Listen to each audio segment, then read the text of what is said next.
Sit. No. You can eat whatever he doesn't eat.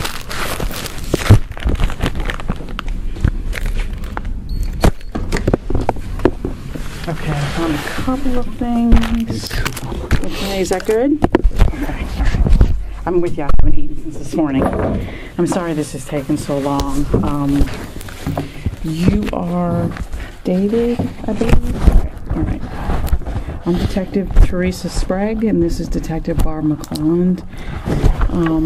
First of all, on behalf of the Atlanta Police Department, we want to say how sorry we are for your loss, David, and also for everything that you're going through. I know this is very traumatic for you, okay?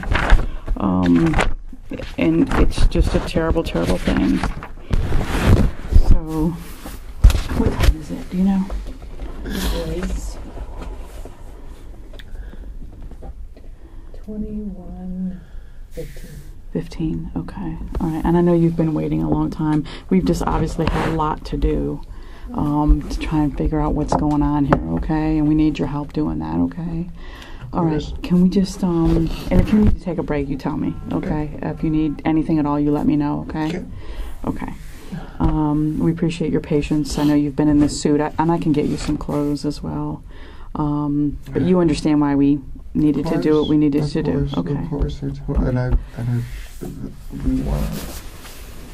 My understanding is that you've been very cooperative, so we just need to, obviously we need you, or we got to figure this out together, okay? Of course. What is your first name? Is your first name David? It's David, M for Michael. Michael. Tronnes. Tronnes, okay. And what is your date of birth? 6/29/68. Okay. How tall are you, David? 6'2". Okay, and how much do you weigh? 195. Okay, blonde or brown hair? A little of both. A little of both. Okay. Okay.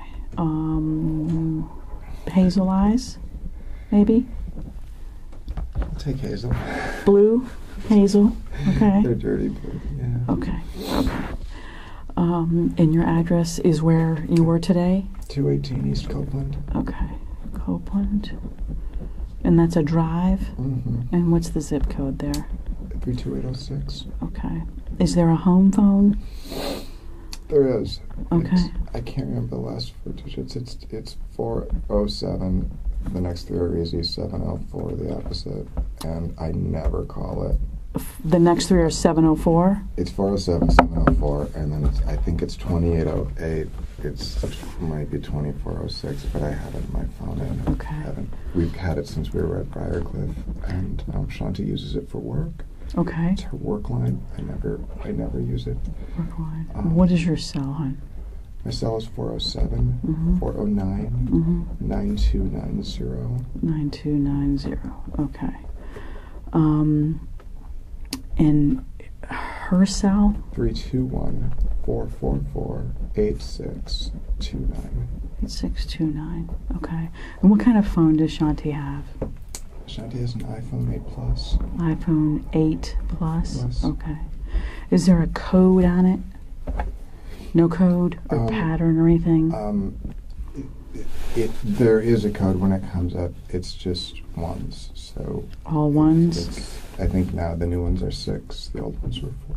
So 6 ones? 6 ones. Okay. All right. iPhone 8 Plus. Is there a color on like the cover? Rose gold. Rose gold. There's the cover is more. It's just there's a name for it, but it's like a G-Shock kind of clear plastic cover that goes over. A G-Shock. Yeah. Clear plastic. Okay. And your phone is where? The phone is on the Dell laptop. It's sitting on the glass coffee table downstairs, which is the garage. We're doing a renovation. I don't know. Yeah, I was there. So you're okay. I did not go where the dogs were. So your phone is on the glass There. coffee table where the dogs are. There's a love seat, a white leather love seat, and a matching sofa. Mhm. And in front of that is a coffee table, and we have an old Dell laptop down there. And Okay, and so your phone is what? my phone is a ZTE Okay. Z Max or Z Max Okay. Pro, something Okay. along those lines. I know there's several phones, so.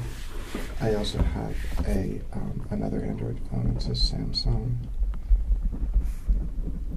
but I just use it for email and for casting to the TV and music and stuff.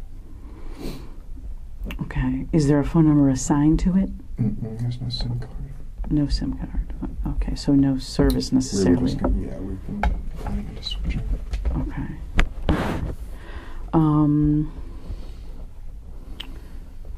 Where were you born, hon? City and state? Here? I was born in St. Paul, Minnesota. Okay. And when did you move to Florida? In 2013, Okay. about 5 months after I met Shanti. Did you meet her here or there? I met online. You met online? Okay.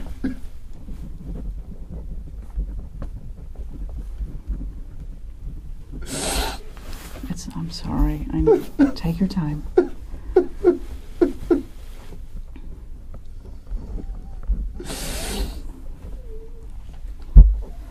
I'm so sorry. Can you tell me what year that was?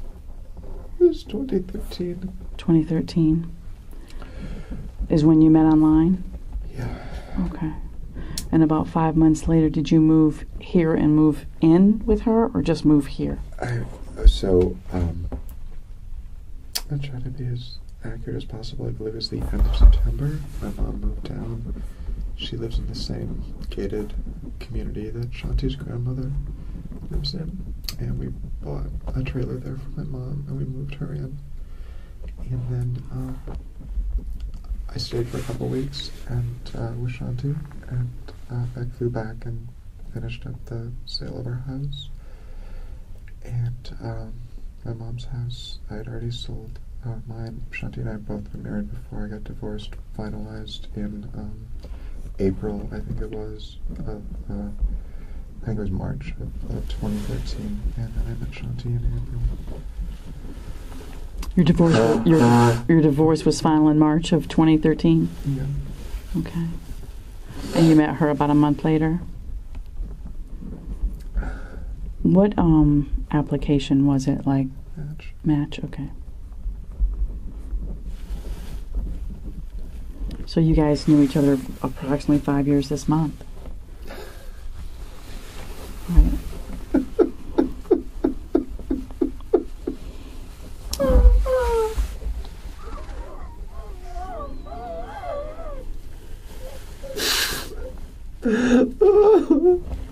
Oh, I know this is tough. Take a minute, okay, Dave? I know this is super tough. It's doing so good. It's doing so good. It was such a good weekend.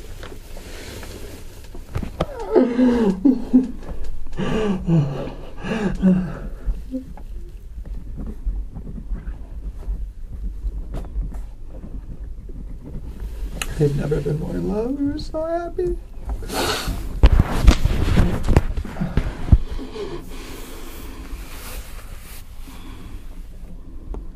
Okay. Obviously, we don't know what happened in your home today, okay? We don't know what happened to Shanti yet. We know you called us, which is good, okay? And we know that obviously she's lost her life, okay? So we do need to, you're not under arrest, okay? I want you to understand that, okay? But we do need to read you your rights because you are in a police department with 2 detectives in this room and you've been here for quite some time, okay? And I want you to understand that. We're just trying to figure out what happened to her, okay? And so it's our job to do that, obviously, and we want to give you answers, her son answers. I mean, her family deserves that. Would you agree? Okay, okay. So if you don't, I know you've probably never been through anything like this in your life, okay? And I'm going to help you get through it. So if you have questions, you want to stop me, please do so, okay? But I do need you to understand your rights before we ask you about anything that happened in that home today, okay? All right. Do you have a card on you, Barbara?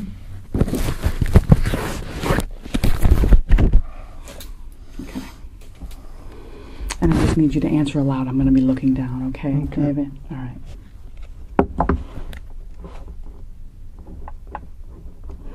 You have the right to remain silent. Do you understand that? Yes. I'm sorry? Yes. Sorry. Yes. Okay. Anything you say may be used against you in court. Do you understand that? Yes. You have a right to talk to a lawyer before and during questioning. Do you understand that? Yes. If you cannot afford a lawyer and want one, one will be provided for you before questioning without charge. Do you understand that? Yes. Has anyone threatened you or promised you anything to get you to talk to us? No. Okay. Would you raise your right hand for me, please? Do you solemnly swear or affirm that the testimony you shall give in this case shall be the truth, the whole truth, and nothing but the truth? Absolutely. Absolutely? Okay. All right. All right. So I'm assuming since you've been so patient and so cooperative that you're here because you want answers as well. Okay. These are yours? Yes. Okay. Okay. All right. So obviously we've been in your home and we have looked around. We've examined her. She is going to be taken into the medical examiner's care. Okay. So promise we're going to be with her, okay? The medical examiner's office will be with her. At your request, the officers contacted the school, and Jackson's dad has him. So, okay, we're still at your home. Your dogs are fine. Okay, we're going to be at your home for a little while. Okay, so I need you to we're going to continue kind of down this path about how you all met. I know you met on Match.com. And about 5 months of what would it be, telephone, text, and we just started every other weekend flying. Back and forth. So, okay. I came down the first time, then she came up, and I don't know if it was perfectly sequential like that the whole time, but for the most part, until September, I spent a couple weeks here at her. She was living with her parents at the time because she had recently divorced Jim, Jackson's dad. Okay. And so she needed them to. She was traveling a lot for her job at that point, so she needed them to take care of him on the days that she had partial custody. Okay. It was it was beyond acrimonious. I mean, they were at each other's, for quite a while, and at each other how? Vindictive and mean and nasty things to Jackson and that kind of thing, and blaming each other. Shanti had an affair, and she said it was because Jim had been cruel and mean, to her. And he found out, and they were living up north at the time. Just tell me when I'm talking too much. I'm not sure. You're not. They were living where? They were living in North Florida, south of Gainesville, north of Ocala. And they would take me a second to remember the name of the exact town. They were out in the sticks. They had an acreage, and she was afraid to be with him. And so they moved back here. Her plan was to, once she was back in Orange County, to leave him. And she didn't want the divorce to happen up there because then if he stayed, she'd have to stay to be with Jackson until she wanted to come back home with her family. Her family was here? Yeah, her mom and her stepdad lived over in, I think it's called West... It's East Colonial and Dean, and I'm trying to think of the name of the street. Okay. Vista Way, Vista Drive, something like that, over there. Okay. And we lived there with them. You did? Together? Okay. When I moved in October, I think it was the end of October or so, and 2013. home. So when you first moved down, you moved in with her folks, her Yeah. stepdad and her mom? We had an offer on a short sale, and waited and waited and waited, and it fell through. And then we ultimately ended up renting very close to where we are living now, on Briarcliff. You remember the address? You remember the address there?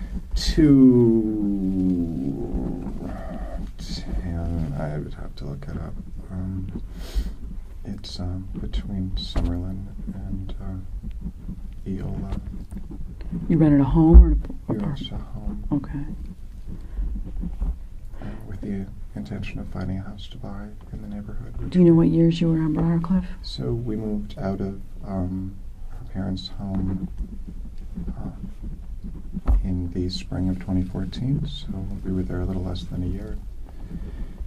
And we were at Briarcliff for about a year, I think. Okay. For about a year. So Okay. that got us from late spring. I would. Of 2015? So what I would say is May 2014, moved to Briarcliff, and then we closed on the house on Copeland in April of 2015. We didn't move in right away. It took a few months to work on it. So when you say you got a deal on a short sale, is that house? What did you mean by We that? had, before I came down, before I moved down, Shanti and I found a house. We were looking for houses before I moved. The one we ended up wanting to purchase was on short sale. And that's the one that fell through? And Okay. they never came through. Okay. So you closed in May of 2015, and you started doing work. Was it in the condition that it's in now? Was it under renovation, or? It was fully livable. It was just an older Victorian-style home. And Shanti wanted to completely open it up from concept, totally. And completely do it. And we weren't sure what we were going to do, but as we got into it, we found more and more issues. We had to, kind of keep going. It would have been difficult to renovate on top of some of the termite damage and water damage, and it took a big. So it was completely livable. So in its condition now, you guys have almost completely gutted it down to the studs, pretty much. Yeah, that only really happened in 16. So we really lived in the house all of 15, and even the beginning of 16, we had the family room in the kitchen, and we still slept upstairs in what we call the accommodation in the apartment. Okay. But we weren't quite as restricted as we are now. Who's doing the work? So I pulled the permit, and I'm basically the general contractor for the project. I'm hiring subcontractors, and I hired a consultant to help us do that, who's more familiar with the. He's a GC himself, but because I have the permit, he's acting in a little bit different role. And who is that? His name is Keith Ori, O-R-I. Keith Ori? Yeah. And what's the name of his business, if he has one? Parhelion, H-E-L-I-O-N. P-A-R? H-E-L-I-O-N. Holmes, I think is. Okay. He's a local guy. He lives around the corner, and he had done another house down the street. So he's consulting with you to hire subcontractors to kind of guide you through the process? Exactly. Okay. So has there been work crews at the house? We finished the demo and started the framing that you see in January. We did the foundation in November and December. And under Keith's guidance and help, we finished the plan and the kind of overall scope of work last September and October. So it's been moving slowly, but it's a huge project. Okay. Yeah, it is. Okay. So do you work outside of that environment? Our goal right now is to finish the house as soon as possible. I have maintained my sales associate real estate license, which I got here in 2014, I think. I've maintained it in what's called inactive status. Okay. I've done my continuing ed and kept it up. Okay. So how long have you been living? I'm assuming you're living in the rear apartment. How long consistently have you been living up there? The whole time, or just since you... We took the kitchen out in like late winter, so February, March, spring of 2016. Mm-hmm. And we still had the family room, which is a 600-foot family Florida room that's kind of bolted onto one side. Okay. Up until maybe end of 2016, so a year and 3 or 4 months. Mm-hmm. So the kitchen's been gone that long. How long have you been sleeping and everybody kind of living? Have you slept up there the whole time? We've been doing that the whole time. Yeah. Okay. So it's been, and you bought it in 2015? Mm-hmm. Been 2 to 3 years? Yeah. Since you've been doing the renovation? Right. Okay. Right. Okay. What does Shanti do? What does she do for a living? She's a financial accounting consultant for a software program called, I'm sorry, my mind is completely shook up. So it's called Made to Manage. Sometimes they just call it M2M. And it is a ERP, kind of a boutique ERP program. And she worked for that company when I met her. And she left them shortly after I moved here, I'd say November of 13. Started the company that she has now. Which is called? Process Improvement Solutions. Solutions. Okay. And is that a financial accounting style? She does. So she had, while she was there, a large number of clients and continues to expand on those clients. So basically anybody who has that program needs continuous help integrating it into their manufacturing and accounting systems. She was able to keep some of the clients from the other company? Yeah. Okay. Yeah. And it was a little bit difficult at first, but she's the only person who could do it. She worked from home? Okay. How financially, how are you guys doing? Was it her business that was keeping you afloat? I bought the house with cash that I had. We don't have a note. And I've used mostly my cash that I had saved from a career at 3M before I came here. A pretty successful long career, and I did well in real estate as well. So I came down here with about 800 or 900,000. And we bought the house for cash. Well, how much did the house cost? $608. So that you guys own the house free and clear. Is your name only on it, or was it both of yours? When we bought the house, we weren't married, and so we put it in a trust, and we just completed the trust paperwork end of last year, beginning of this year, to put her name on the trust and slowly kind of migrate my mom, she's 82, off of it for financial reasons and estate planning reasons. It just made more sense. Your mom's name was on the trust? Correct. Okay. And what was the reason for that? Was it you and your mom, or just your mom? The reason was if anything would happen, we put her trailer in the trust as well, so it was a property trust for our family. Mm-hmm. And I'm an only child, and father hasn't been part of my life. So we've always done everything like that together. Okay. I've always taken care of her. Okay. She lives here? Affairs. She does. Okay. Yeah. In the same area or complex that Shanti's grandmother lives in? Yeah. Okay. Yeah, it's called Gulfstream Harbor. Gulfstream Harbor. Down in Hoffner and Old Goldenrod. Okay. So you started to put Shanti's name on the home at the end of last year, beginning of this year. Was that process completed or no? We got the trust documentation back from LegalZoom.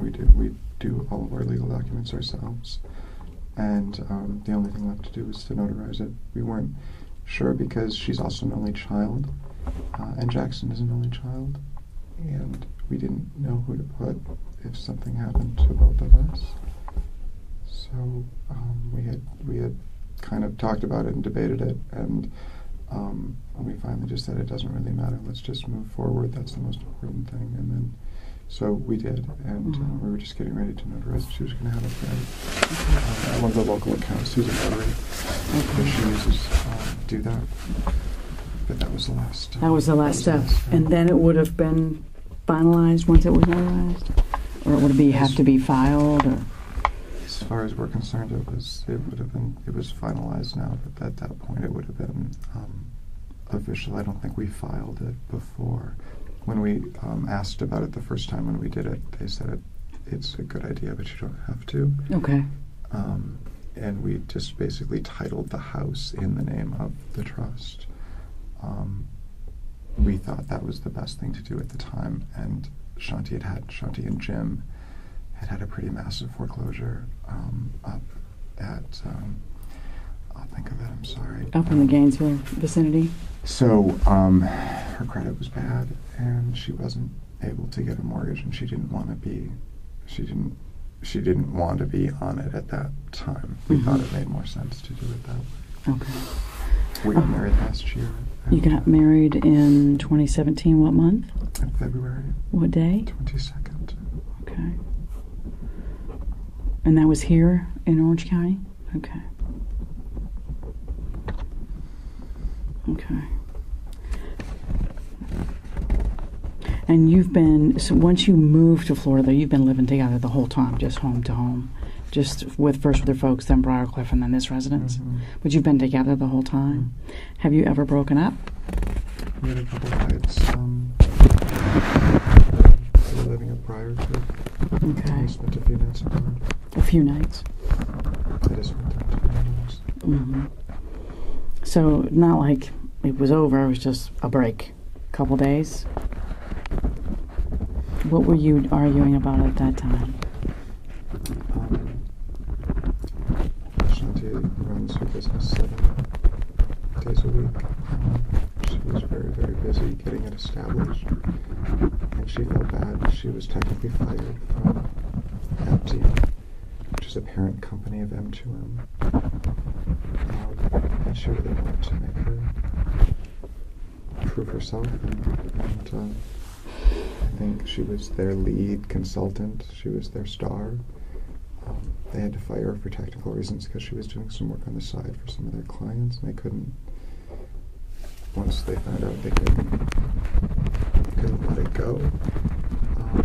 But I know that the relations have been warm since then, and they've even invited her several times to come back and be at least as a consultant involved in their business. Oh wow! If things came back real quick. But she's so when you guys would argue, when you would go to your mom's, it was just because she was busy all the time, or what would the beef be? Her work had a lot of stress involved, and she would sometimes.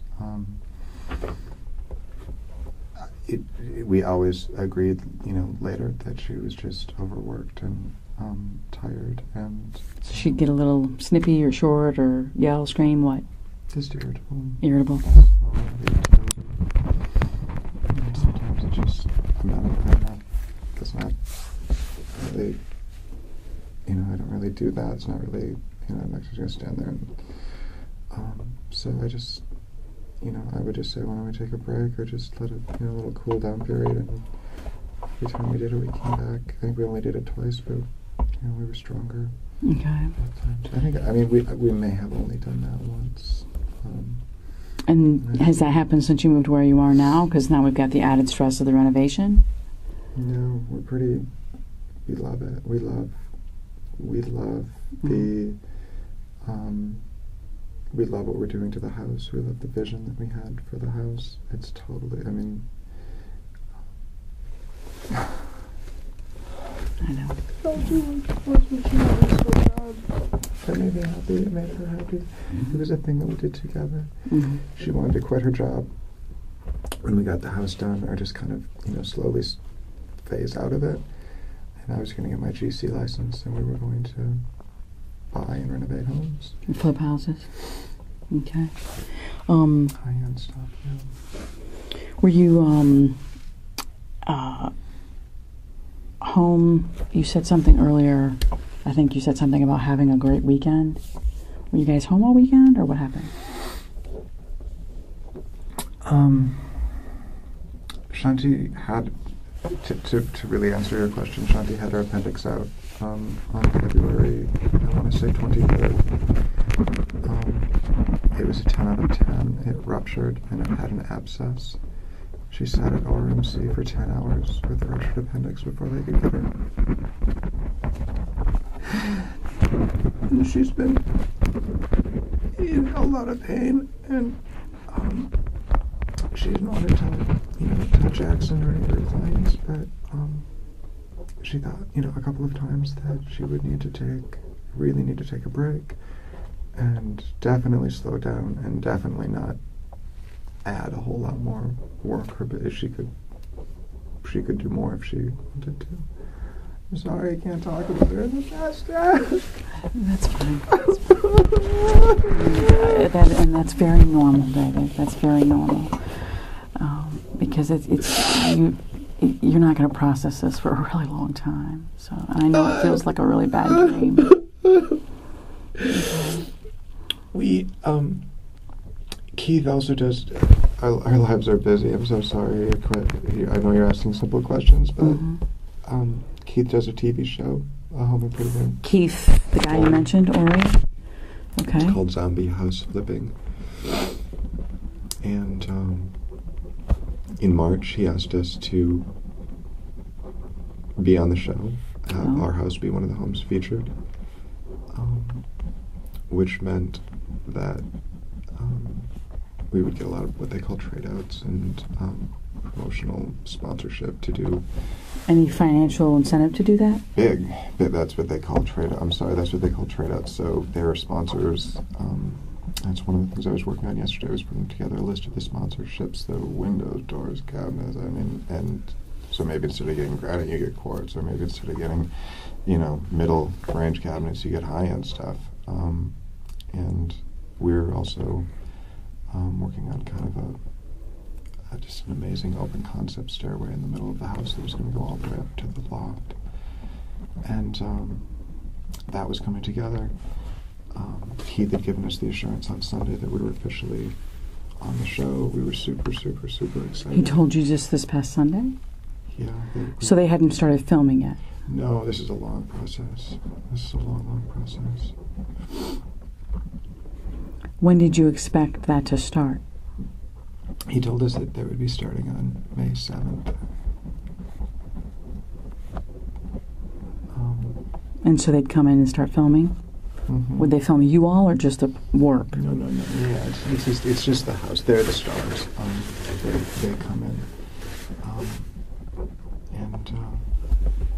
but it was just kind of exciting, and Jackson was super excited about it. Been talking about it. He'd watched all the episodes of the previous seasons, and was Jackson with you all this weekend?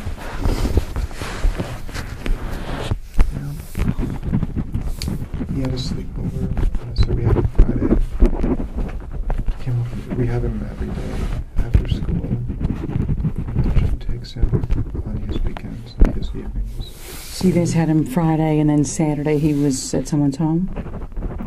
Yeah, so on Friday we had him, we watched a movie, we had a great night. was super stoked about his sleepover. We went over with him. So we finally got around to your other question. Shanti was a pretty big drinker before her appendicitis, and she couldn't drink at all afterwards. What did she drink? Wine. Okay. And she had lost a ton of weight, and she was super happy about that. She was just in a lot of pain because she hadn't found anything that she could really eat and digest easily without getting nauseous. And her appendix was removed, you said, in February? 23rd, I believe. And so she hadn't been able to drink alcohol since?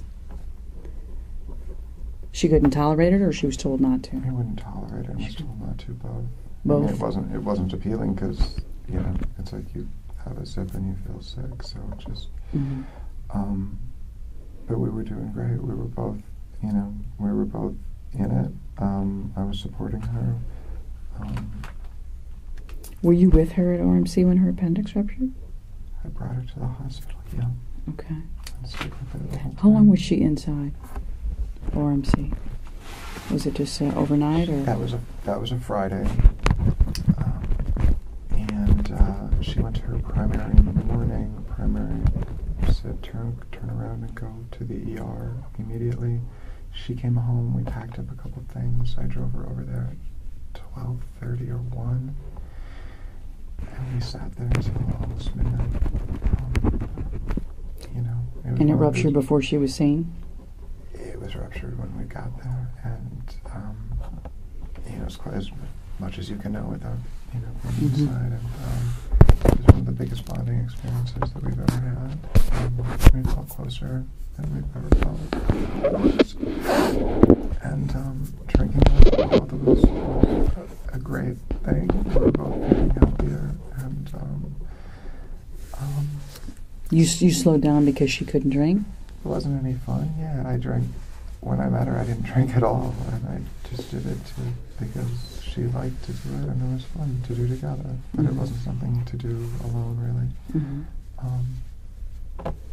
And we just felt like we found this great rhythm, and we were both really, really happy. We were talking more, and we were, it was great. We were really, really, really happy. And Saturday night, I think, was the first night that she had, a few glasses of wine. And she didn't feel great Sunday, but she really enjoyed just being kind of out and relaxing a little bit. When you say out, did you guys do something? We went to the parents, the Jackson's friend, Max. Their names are Dottie and Rob. Dottie and Rob. And I'm sorry, I don't remember the last name. But anyway, we stayed over there and just, socialized. And since her surgery, she hadn't really been out doing anything. Nothing had really appealed to her. She hadn't had the energy. And so we did that, and it was really fun. So you were at their home? Mm-hmm. Do you remember about where that is, or a road, or? We live right out of Michigan, between not quite after. I think it's after Blankner, a couple of blocks. So a couple of blocks east of Mills, off Michigan.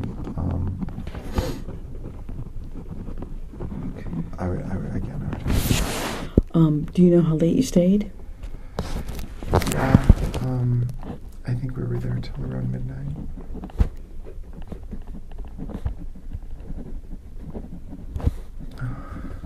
And then Jackson stayed with Max? Mm-hmm.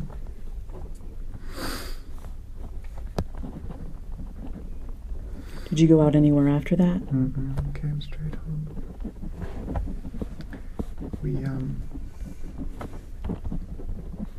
We haven't, since her surgery, we haven't been able to have sex. And we wanted to try, and we did. And we had a little bit of time to ourselves. We had a great weekend with Jackson. She took a little time, or that she's in a slower period of work at the moment because a lot of her work comes at the end of the month, when books close in the first week, that kind of thing. So she's just, this is the first middle of the month slow period she's felt well enough to really enjoy herself. And the break we had to take because of the show was perfect because she was so sick for most of March that she wouldn't have wanted people around anyway. It just seemed like everything was coming together, and she has been anxious to get the house done, but she also wanted to be on the show really bad and do it up. So it just felt like the first time in a while that all the stars had really aligned. Yeah. When you said she hasn't been able to have sex since the surgery, and so the first time you tried was Saturday night, is it fair to say that went smoothly, it was fine, or did not work, did not happen for her? It went well for her, and we tried again the next day, and it went even better for her, and she felt like she had the first. She worked so hard. Yeah, so much pain. She wasn't experiencing pain. She just felt like she had the first release, and just like relaxing, like moment in months and months, and that made me feel good because I felt like, that's that I'm fulfilling my role, and I just think we just came together. So you had sex Saturday and Sunday, and there's no issues as far as. She was at the end of her period, and it was messy. It was very messy. That was, other than that, that was. What do you mean messy? She was still bleeding. Okay. So, are you saying that blood is got somewhere? I understand the gravity of the question, and at the same time, it did get on the bedspread, and it did get on the side of the bed. Which side of the bed? The left-hand side, as you face it. As you face the end of the bed? Where on the left-hand side? Everywhere on the bedspread, on the sheet.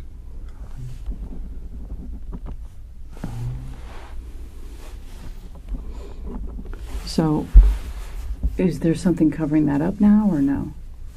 We changed the sheets. You changed the sheets? Okay. And what day was that? On Monday after Jackson went to school.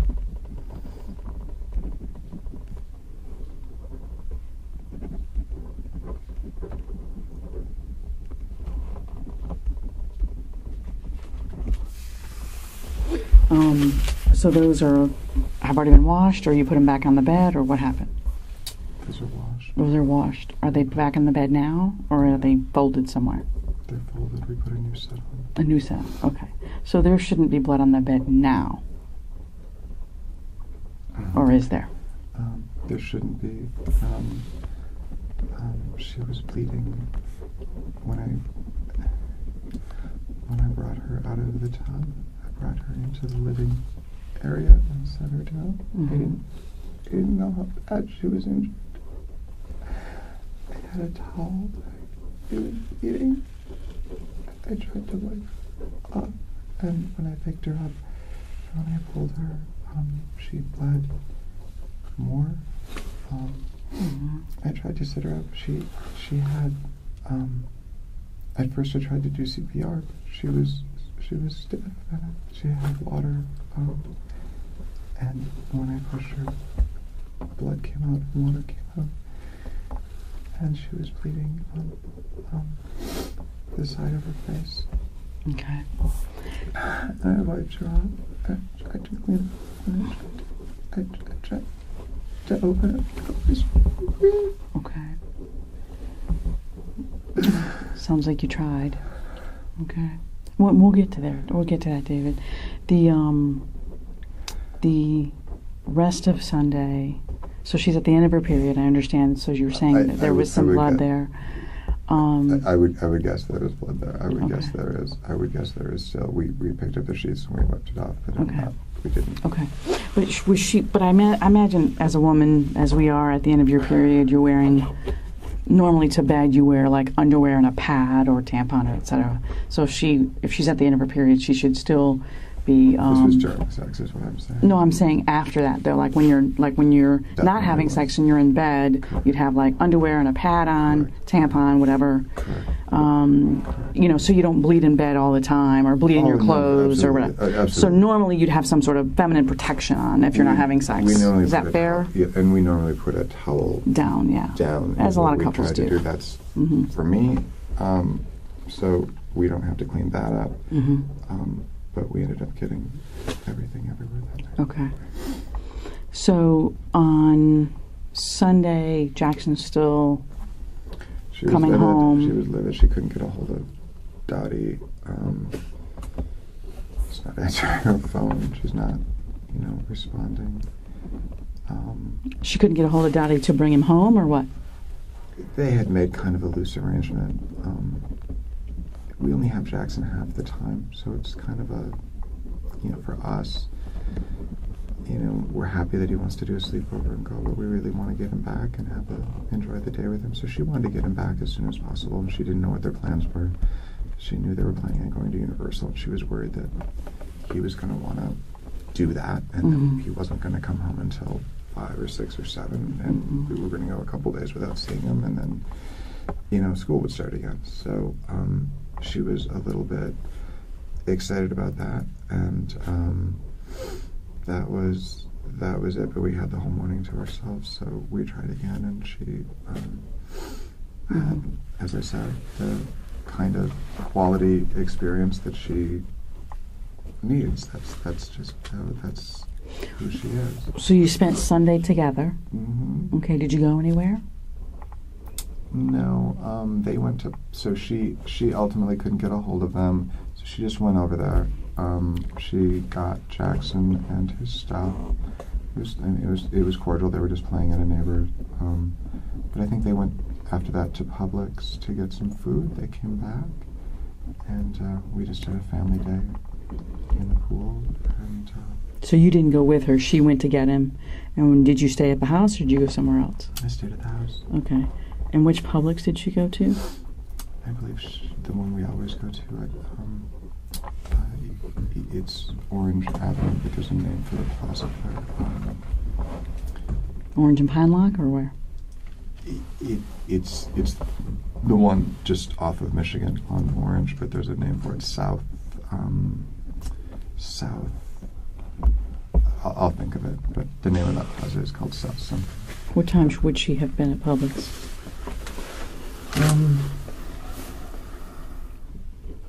I bet that she left around 12:30. I bet that she got out of Rob and Dottie's around 1:30, and I think they got back around 2:30. It's a little bit of a guess, but it's directionally very, very close. And so when she comes home Sunday, it's you, Jackson, and Shanti, and you just stay at home and have a pool get together? It only happen every other Sunday. It's our family day, and we do like to have an early meal, watch a movie, and if the weather's nice, get the dogs outside and do something fun. Is that kind of what you did? That's exactly what What we we did. did? Yeah. Did anybody come over? No. Okay. And so Jackson would have obviously been with you guys Sunday night, and then anything unusual happened Sunday night? Everything good? Perfect. Okay. She having any sort of issues at all? She hasn't found since the appendectomy a diet that she can eat regularly and feel good. Okay. She has a nauseous, watery bile vomit after she eats, and that's been going on. And I know that she wasn't feeling well. Her period, I hate to keep talking about this, but this is the level of detail that we're at, was extremely painful. Her stomach pain from the appendectomy is multiplied several times during her period. And they warned her that your first 2 or 3 periods after the surgery will be brutal. And they have been, but like I say, it felt like we were just coming down off of that. We got a bunch of information that we wanted. She had closed a couple things with her job that had been bugging her, that had been nagging her. Like I say, it's the first time I felt since the surgery itself that we were really not for any disagreeability between us, but just the first time we'd had a break. Everything had come together, and that she was feeling better. So it has been somewhat tense living like that and going through everything you guys have been going through, plus her medical, plus she's trying to work and bring money in. She's got stress at work. So it's been, I guess, fair to say tense, but things starting to line up. I just would say that we've been anxious to get it lined up. Excuse me, I had a thought. We have the renovation paid for. We have the money for the renovation in savings ready to go. We did a calculation on Saturday, I think it was. We think we probably have, with the help that we'll get from the show, another $150 on our part to finish it. We have that money sitting there, and we have enough money on top of that to start the business that we want to start from that. To flip houses. And at that point, we don't have a mortgage. We have a fully renovated 5,000 square foot home in the neighborhood we want to live in, with a yard and a pool. It's just what we've always wanted. Dream come true, yeah. So there's no way we could ever sell, move, and find that. We bought a house that we knew probably would renovate to some degree because of the location and the zoning and everything that it did have. Okay. So, do you recall Sunday night about what time everybody goes to sleep, since you're all in the same room? We go to bed early on school nights, so 8:30 we're winding down. 9 o'clock lights are low. I think I took a shower at that time while they were, getting into bed. I remember kissing them goodnight. Okay, tell me about Monday morning. Monday morning, we were excited because of what we had talked about on Sunday with the show. Shanti's a planner, so we wanted to put together a spreadsheet of all the potential vendors and what we were going to trade outs that we could get for the house. Keith had asked to prioritize what our most important ones were. So I spent the day doing that. She spent the day, very, very light work day. She took a walk for the first day. And she used to like to take a walk, every other morning or so. It's the first time she's been able to do it since the surgery. So she took a walk Monday morning? Okay. Which way does she, where does she go? Like, does she go far? She just does a circuit down Delaney Avenue and kind of up to Lake Davis and back. Delaney to Lake Davis. Okay. Okay, so you're working on the computer. She gets up and does this walk. What time? Does she take Jackson to school? She always takes Jackson to school when she's feeling up to it, and she picks him up when she's feeling up to it and she's busy. What time does he have to be there? He leaves around 8:10. 8:10? So, I don't know where Blankner is exactly. Is it close, or does she drive? Oh, I just remember that was our whole reason for wanting to live in this spot. It's just up to Delaney, 2 blocks to Kaylee. Does she walk him there, or does she drive him? Drives him. She drives him. Okay, got it. So she would have done that, or she did do that Monday morning? Okay. Did you go or home? No. So she runs him to school and then goes on her walk, or the other way around? Yeah, no, nothing happens until we take Jackson to school. Okay. And then she goes for a What walk. I'm saying is she had some breathing normally when she's in her busy phase for work.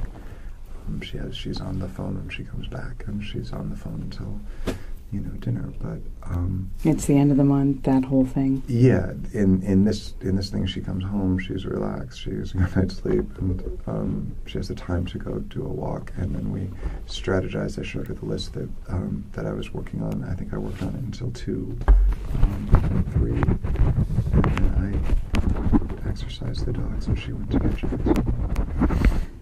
2 to 3 p.m. Okay. And then you took the dogs out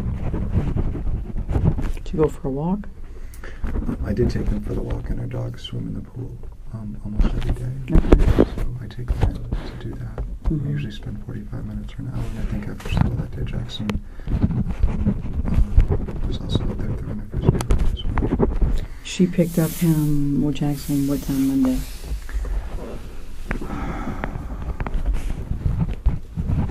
I don't know exactly.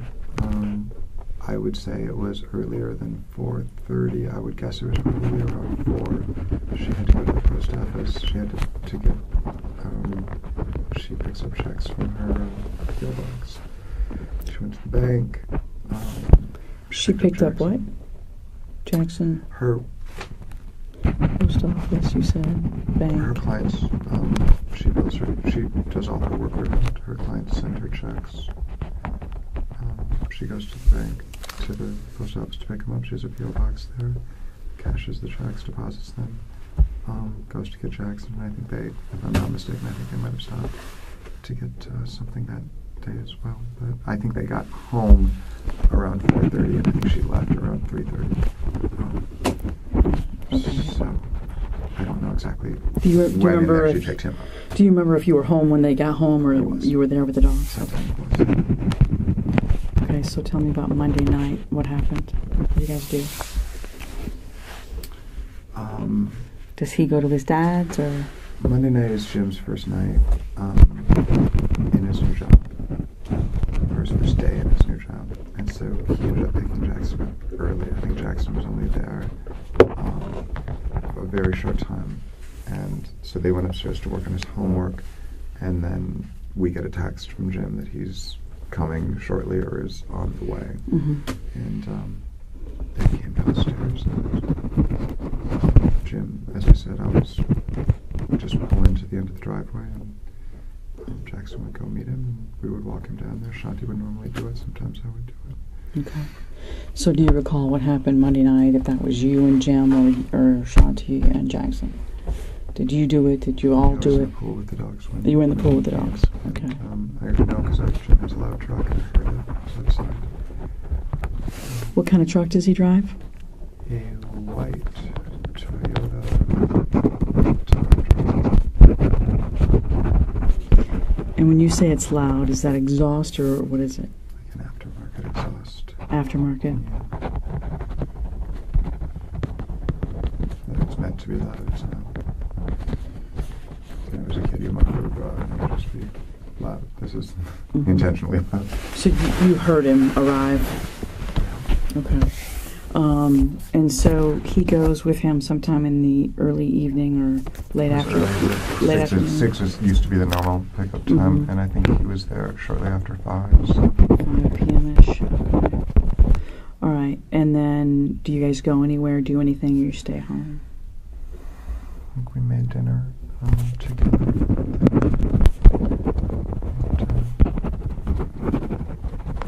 So that would have been Monday night. Did you watch TV? I did. Any idea what? American Idol. Okay. We had, sorry, remember, she picked up Pizza Hut. I think she's been eating a lot of. She's able to eat that? She's able to enjoy it more than most of the things that are available to her. And, she didn't feel well after she ate it. This was last night. Did she get sick? She had the same nauseous vomiting. Nothing really came up. But, Nothing came up? Okay. Bile and kind of clear fluids that there felt like shit was coming, but nothing ever came. I sat with her. We watched a couple of episodes where we're getting ready to go to bed at midnight, and she said her stomach hurt so bad that she wanted to just sit because she felt like she was going to go. So I sat with her for an hour or so. And so you were awake past midnight? Mm-hmm. We were up late last night. Yeah. And when you're watching television, is that in the same room you sleep in, or downstairs in the other garage? In the same room we sleep in. Okay, that large television there. Mm-hmm. So you stayed up till how late, do you think?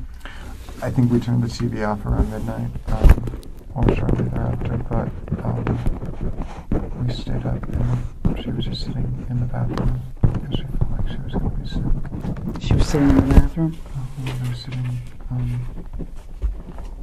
think I was sitting on the floor with my back to the door. You were in there with her? She didn't want to be alone. We sleep separately most of the time. She has really severe sleep apnea. One of the other things with the appendectomy and the nausea and all the stuff that has come after the surgery is her sleep. Many times her sleeping has been difficult. Does she, when you say she has sleep apnea, does she stop breathing? Does she snore? Does she have a CPAP? What do you?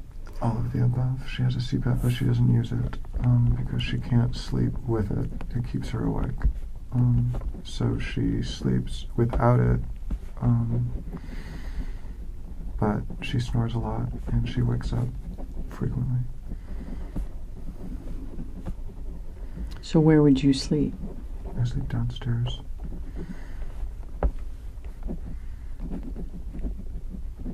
And where is that? Downstairs on the couch. In the garage area? Okay. Especially when Jackson's there, it just gives them a little more privacy, and it doesn't really change. You know, when he's there, we're just there for him. So. Okay, so you wake up Tuesday morning and you're in the garage on the couch? Mm-hmm. Is that what your recollection is? Okay.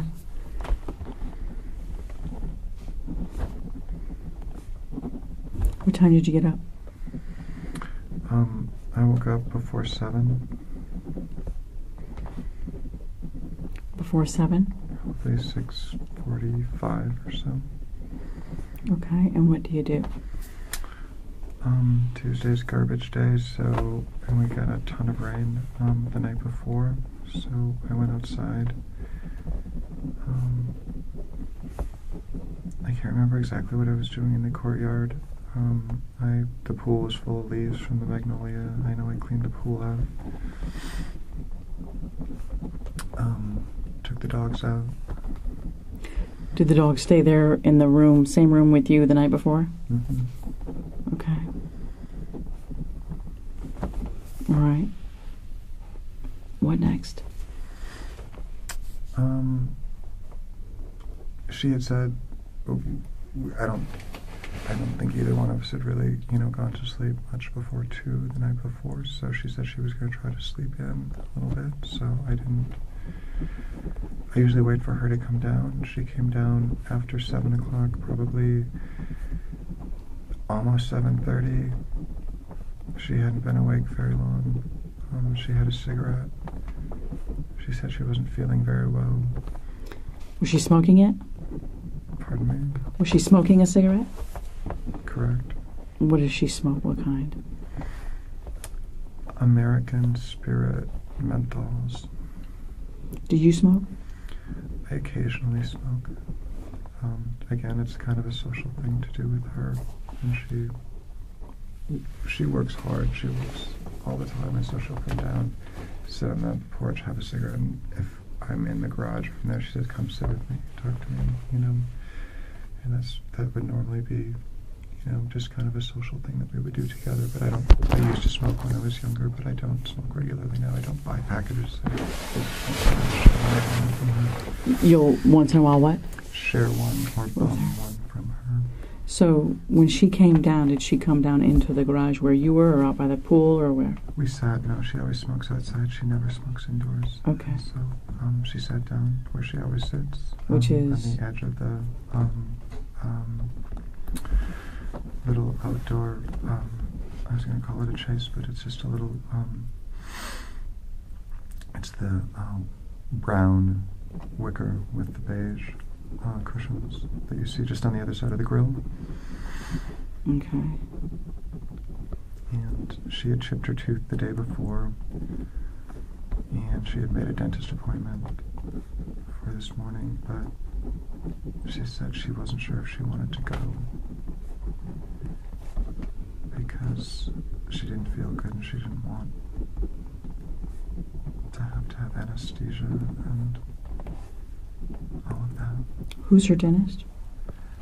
That was the other issue. She was looking for a new dentist. She wasn't happy with the one that she had. She's been going to this place called Greenberg Dental. Is that where she made the appointment? Correct. And she had asked me the day before. I had gone to a holistic dentist a few times here. And she's had a lot of problems with her teeth, and she was thinking that maybe she would want to get a new dentist and not do the traditional root canal. She was afraid she was going to have a root canal on it because she already had a crown. Which tooth chipped? Back, molar,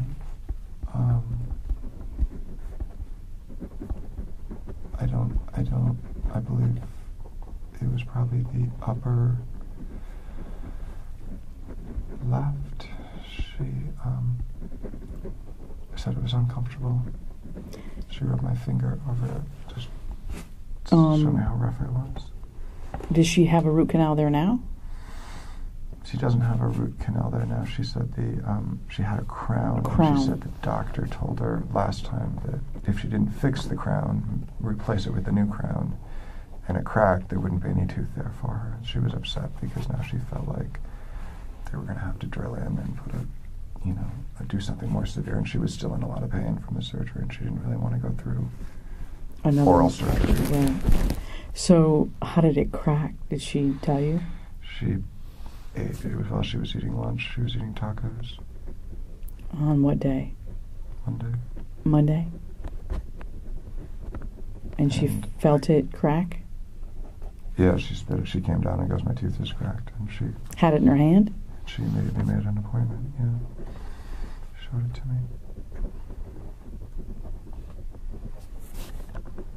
It was while she was eating lunch, and then she called right away to see if she could get in the next day. But then what time was the appointment for? 10. 10 a.m.? Mm-hmm. And she decided she didn't want to go, or what'd she do? It was the last time that we really talked about it, so she went back upstairs. She said she was going to do a few things. And she came back. She said she was tired. She said she might sleep a little bit more. And try to decide if she wanted to go or not. I was downstairs. I was eating the house. Cleaning up this normal morning routine. And she came down again. That's when I saw her. She came down again, and what happened? Came down. And I've thought about it. I've tried to think exactly what time it is, but I don't know exactly. I would say probably 9:15. And the reason I know that is she said, I'm not sure if I'm going to go to the appointment yet or not. But I'm going to get cleaned up and ready to go, and I'll let you know. And I said I'm going to take the dogs for a walk. I said I'm going to go for a walk. And she said, okay, I'll see you when I get back, if I go. And, Did you take the dogs for a walk? I went for a walk. By yourself? By myself. And where'd you go? I went around Lake Lucerne, so I went to Orange. Lake Lucerne? I go around Lake Copeland and then down to Lucerne. And then where? Around Davis. I'm sorry, around Cherokee and then Davis and then back. And you think you did that about 9:15? I left a few minutes later. I left probably 9:25 or so. I had fed the dogs and I only get a chance to do that once a week or so. We were just kind of taking a slow, easy day. Okay, so how long do you think you were gone? I came back.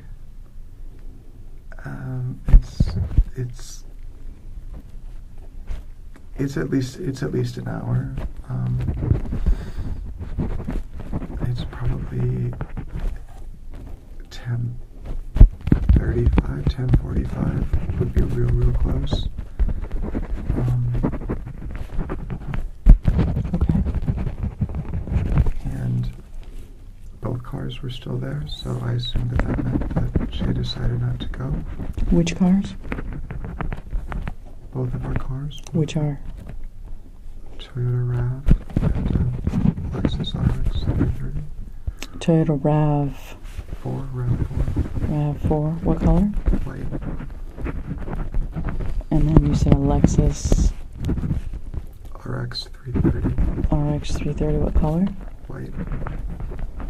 Okay, so both cars are there, so you assume she didn't go to the dentist? Right?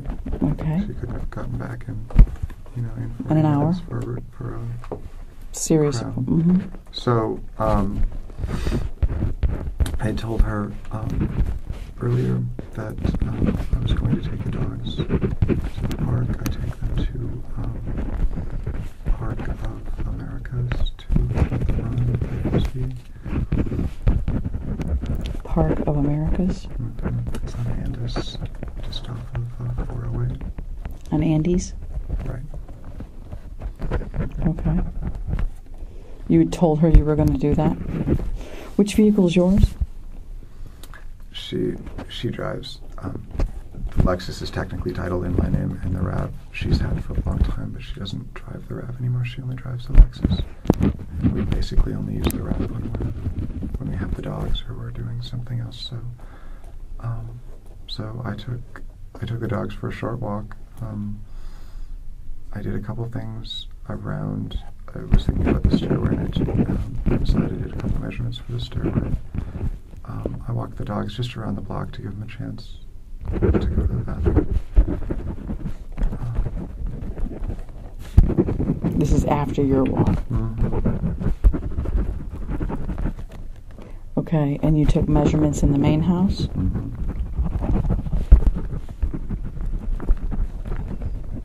Did you write those down anywhere? No, we have some 2x4s, and we have a couple of tape measures out there, and we're just basically trying to work the geometry out. This year, we're looking at pictures. We got a quote last week from a company that we thought was way too high, but we were just trying to distill from that what we could have our carpenters build on their own. So when you say you went in the main house to take measurements for the stairway, what did you do exactly? Took the tape measure that's sitting on the floor in there and moved it to see where the rise would start the stairs. Her office starts right at the entryway, and we were trying to decide how much distance we would need. The stairs we want start a little close. So we were adjusting the numbers as far as the tread widths and the rise of the stairs to see how quickly we could get to the landing, so we could have this kind of panoramic glass railing at the top of it. Okay. So I had some ideas about that, and I just wanted to see how much room that left us between the doors. It was perfect. It was exactly what she and I had talked about the day before. And then I put the dogs in the car, and I took them to Park of Americas. Which vehicle?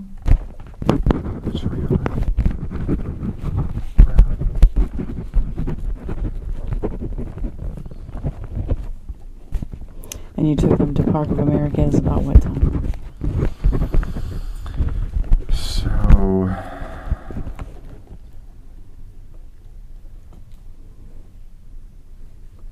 11:45. I think it's before noon. Okay. Did you eat breakfast? All I had was I make a smoothie, so I drank the smoothie. So you had to go in the house and go upstairs to do that? I went in I don't usually bother Shanti during the day when she's working. She usually comes down when she wants to eat or smoke or take a break. She's usually on the phone or working, so I tend not to go up there during the day. But I came in, I grabbed a couple of waters, packed up the dogs, and went because I knew that if she did have a busy afternoon, I was going to have to pick up Jackson. And she wanted me to get there and get back in case we needed to do that. So where are the waters and how do you make your smoothie? Where is all that stuff? It's in the breezeway. We have 2 fridges downstairs. One fridge is in the breezeway. The smoothie's all pre-made. Mason jars in the refrigerator. Okay, so when you got water in a smoothie, that's outside in the breezeway? In the fridges? I got a glass that was in the garage, and I brought the bottle of smoothie in and poured it. So you didn't have to go upstairs, or you didn't go upstairs? I didn't go upstairs. You didn't go upstairs. Okay. All right. So you leave approximately 11:45. Take the dogs in the white Toyota RAV4 to the Park of Americas on Andes. So far? Correct. Okay. Do you holler up, text her, tell her you're leaving? Any communication? I didn't. You didn't? So you're assuming she's home because the car's there, and you had already mentioned you were going to do this, so you did not communicate about that you were leaving. She knew. So in your mind, she's there. You don't say anything about, I'm heading out, I'll be back before Jackson needs to be picked up. Is there any communication on your phone with her while you're gone? No? When was the last time you had telephone, text, on any Facebook, any sort of communication via phone with Shanti? The day before, when she told me Jim was coming early to get Jackson. So would that have been a phone call or a text? She texted around between 3 and 4 that Jim was coming early. Jim was coming early? And that helped figure out when she left, because I want to say that was shortly after 3, and she left shortly thereafter to go. To go get him? So the last communication in any way on the phone would have been Monday, when that communication occurred. And other than that, you would have been pretty much together. We're together all the time. So Okay. Yeah. All right, so... This is hard because now I'm concerned that she wasn't okay when I left. Now you're concerned she wasn't okay when you left? Talking about it's hard because you're asking me if we communicated, and we were pretty efficient in the morning. She tells me, what she's got planned for the day. I tell her what I have planned. We work on it. We do our little morning strategy session, and then it's who's going to pick up Jackson and what time. So we race through our day to some degree to make sure that we get everything done. Okay. And I wish I would have taken the time to check on her. Okay. What? Okay. I know you do. So you think you made it to the park before noon? Just shortly after.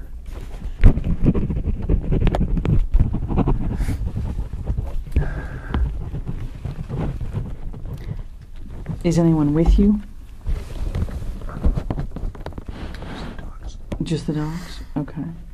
Do you see anyone at the park that you know? I don't. Okay. There are only a couple cars in the parking lot. I have 2 dogs, so I typically work. There's a large dog area which is forested, and it's pretty gnarly.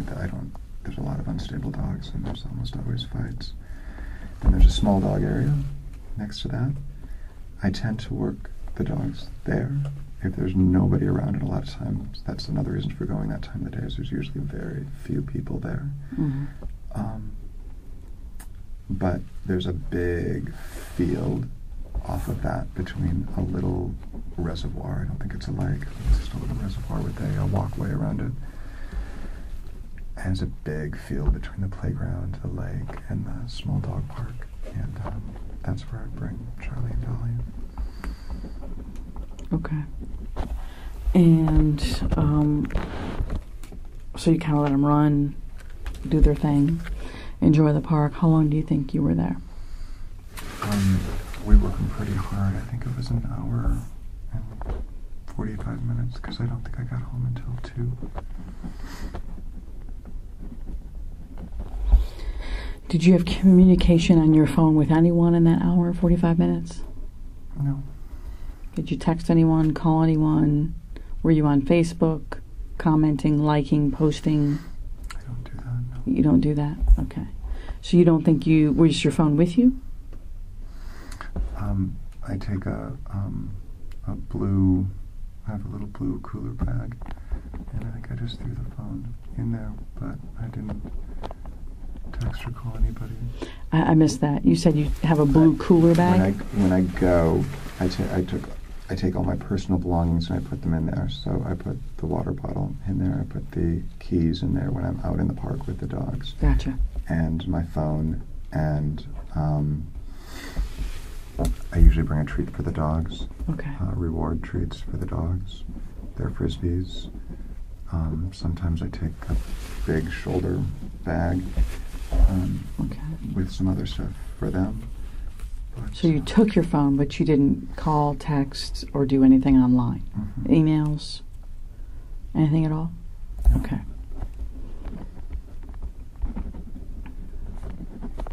I don't know if I asked you this earlier.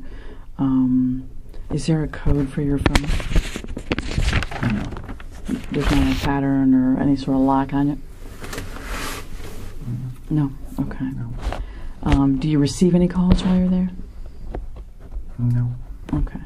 So you're pretty much just focused on what you're doing with the dogs? Yeah, and I'm just checking to see. It's just to see if Shanti calls me or if there's something, urgent. It's just so I can be reached. But yeah, I'm not that. Because if she needs you to come back for any reason to go get her son, so you're checking, but she's not communicating that is necessary for you to do? That you need to come home or come back early, or you got no... Yeah, she's good, I'm good. That's what I'm saying. If I'm not hearing anything, I'm not... She knows where I'm at, and there's no... Okay. At that point, so she didn't reach out to you? No. Okay. And so you think you got home about what time? 2 o'clock. 2 p.m.? Okay. 2:15. I'll be very close in there. Okay. And what's the first thing you do when you get home? I put the dogs in the kennel. I feed them.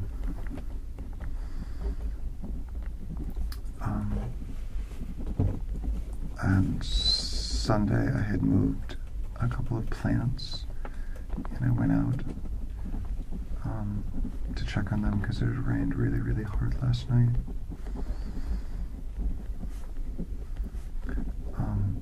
The bougainvillea in the driveway was, when it rains heavy like that, it sags down so you can't drive in.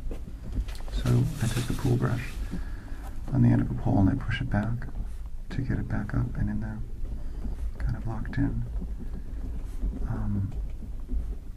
We have construction starting in a couple of weeks, so I'm cleaning the courtyard in front of the greenhouse. I cleaned up some of the bougainvillea that I had trimmed, put them in a wastebasket.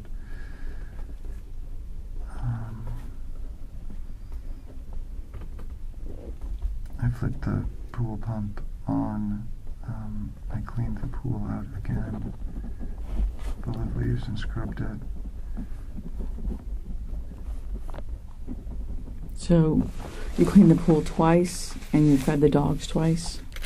You fed them in the morning, and you fed them again when you got home? Mm-hmm. And you cleaned the pool when you woke up, and you cleaned it again when you got home? Mm-hmm. Okay. Anything else? As I said, I worked in the yard. I worked in the driveway, which is what we call the courtyard.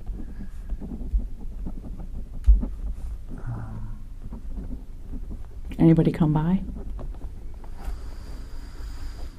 No. Mailman, delivery folks, friends, neighbors? No? No one came over? No. Okay. So you're out in front by that dumpster? Is that the courtyard? Yeah, where we park back. Oh, in front of the garage door. In front of that's the courtyard. With the greenhouse and that area. And when you say you were cleaning the courtyard, what do you recall doing? There was a bunch of wood that had some 2x4s that had been sitting out there, and some pieces of plywood that I had moved when it started raining. Mm-hmm. And there were a bunch of leaves that had fallen from the trees behind, not from ours, but from the other side of the wall, basically our neighbor back there. So I had swept that up. I had done some of that on Sunday, and I did probably another 20 or 30 minutes of that around the greenhouse, in front of the vehicles, back by the pallets. We were going to move the greenhouse so we could put a lumber pile in for framing back there, and I was trying to figure out where I was going to move everything. Okay. So you think you worked in the yard until how many minutes do you believe that was, or hours? I would say less than an hour, but close, but more than 45 minutes to an hour, somewhere in there. So you're closer to 3-ish? I think it's after 3. Okay. And then what do you do?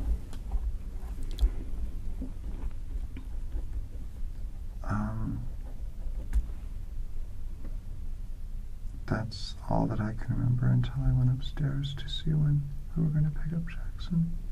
Okay. So normally you pick up Jackson about 3? About 4:30, between 4 and 4:30. 4 to 4:30. Okay.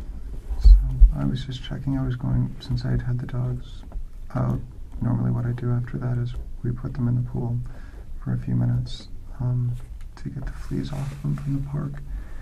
And if I was just going to check if she wanted me to go get Jackson, if she doesn't have anything going on, like today, I was thinking she'll probably want me to go early. We can have some more time with him. I didn't know what time Jim was planning on coming to get him. He came early the night before, so we didn't get much time with him. So Jim would have had him what days? Monday, Tuesday? We alternate weekends, and then during the week we go 2-3.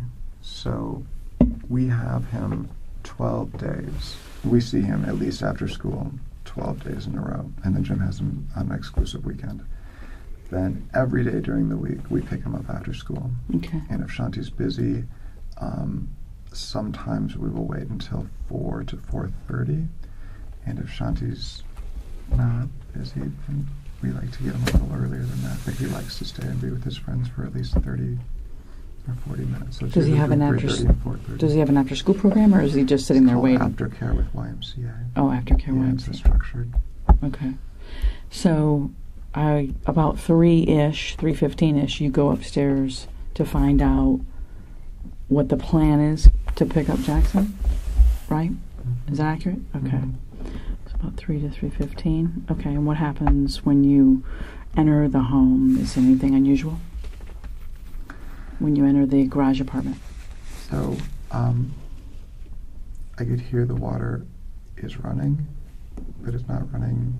It's not like the sound of the shower running. It's just, it's trickling out of the spout, which is weird because, you know, the only time that she does that is if she's going to take a shower.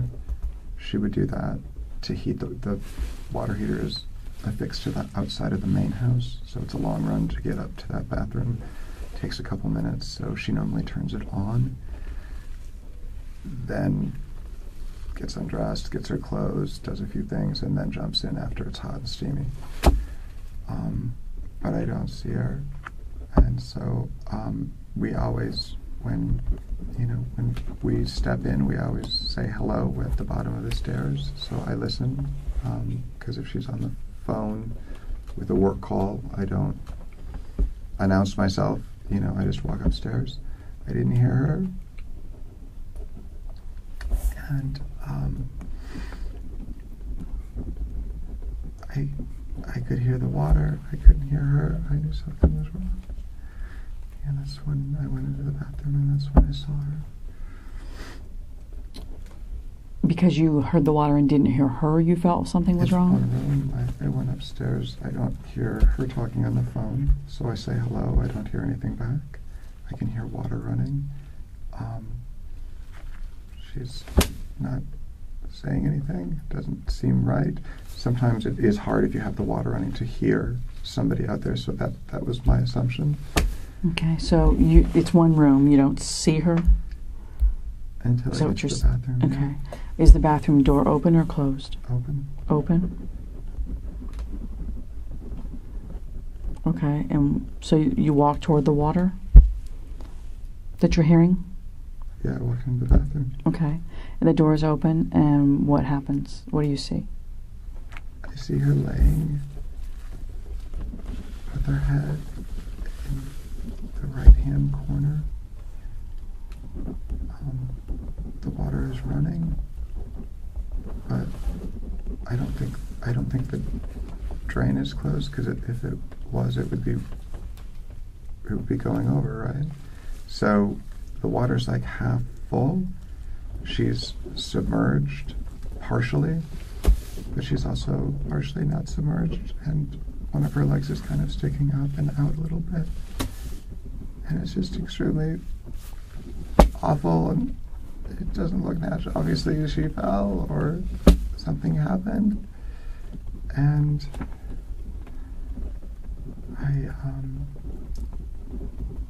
I tried to pick her up. I turned the water off. I tried to pick her up. She's stiff. She's stiff? It's hard to pick her up. She's not. It's like a sack of potatoes, you know. It's not easy. She's not moving with me. I grabbed her arms and kind of pulled her this way, and over. I think partially over, and that's when I realized that I wasn't going to be able to carry her. I tried to pull her. I was being as careful as I could, and at the same time I wanted to get her out of the water. I was screaming, "What's wrong? What's wrong?" And I pulled her out into the other room, and I didn't know what to do.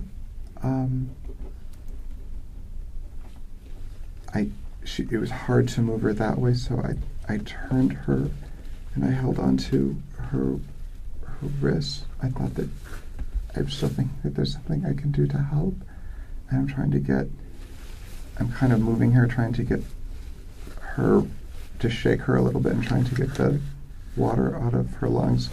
I got her in front of the couch, and I had to stop.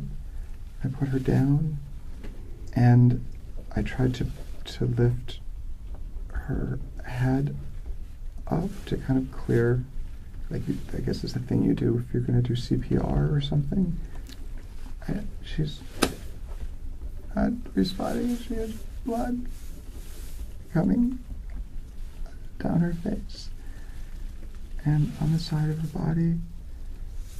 And I'm still thinking I'm still thinking that she's going to be okay. I got the, we had taken the mattress pad off the bed. I set the mattress pad down underneath her, and I set her on it, and I tried to lift her, and I wiped. I didn't know what was going on. I didn't know what had happened. I had a towel that I had used to pull her out of the shower or out of the tub with. I tried to wipe off, see what was. Where was the blood coming from?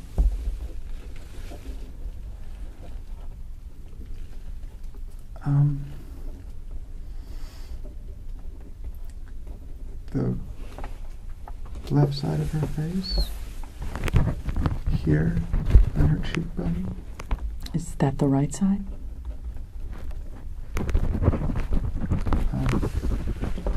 I'm looking. Or is it both? I don't think so. She had blood. She had blood on the side of her head, and down her neck, and when I wiped the part on her cheek, it's her left. It must have been her left. So it's my right as I'm looking at her. Right. I'm looking down. My right is her left. And I wipe it, and more blood comes out. From? The cut on her cheek. There's a cut on her cheek? Okay. And you're pointing to the right side? Her eye is all bruised, all the way around.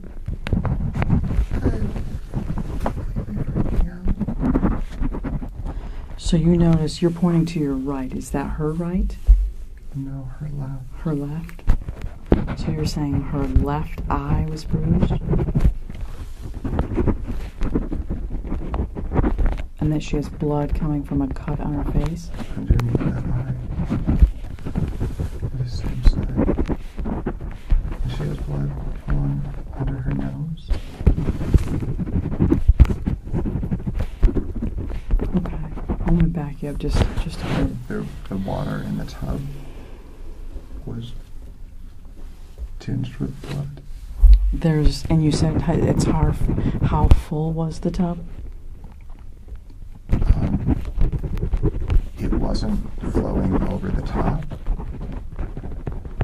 It was very close, but not quite. Maybe it was after. Maybe because I was picking her up, but it was close to the spout. Okay.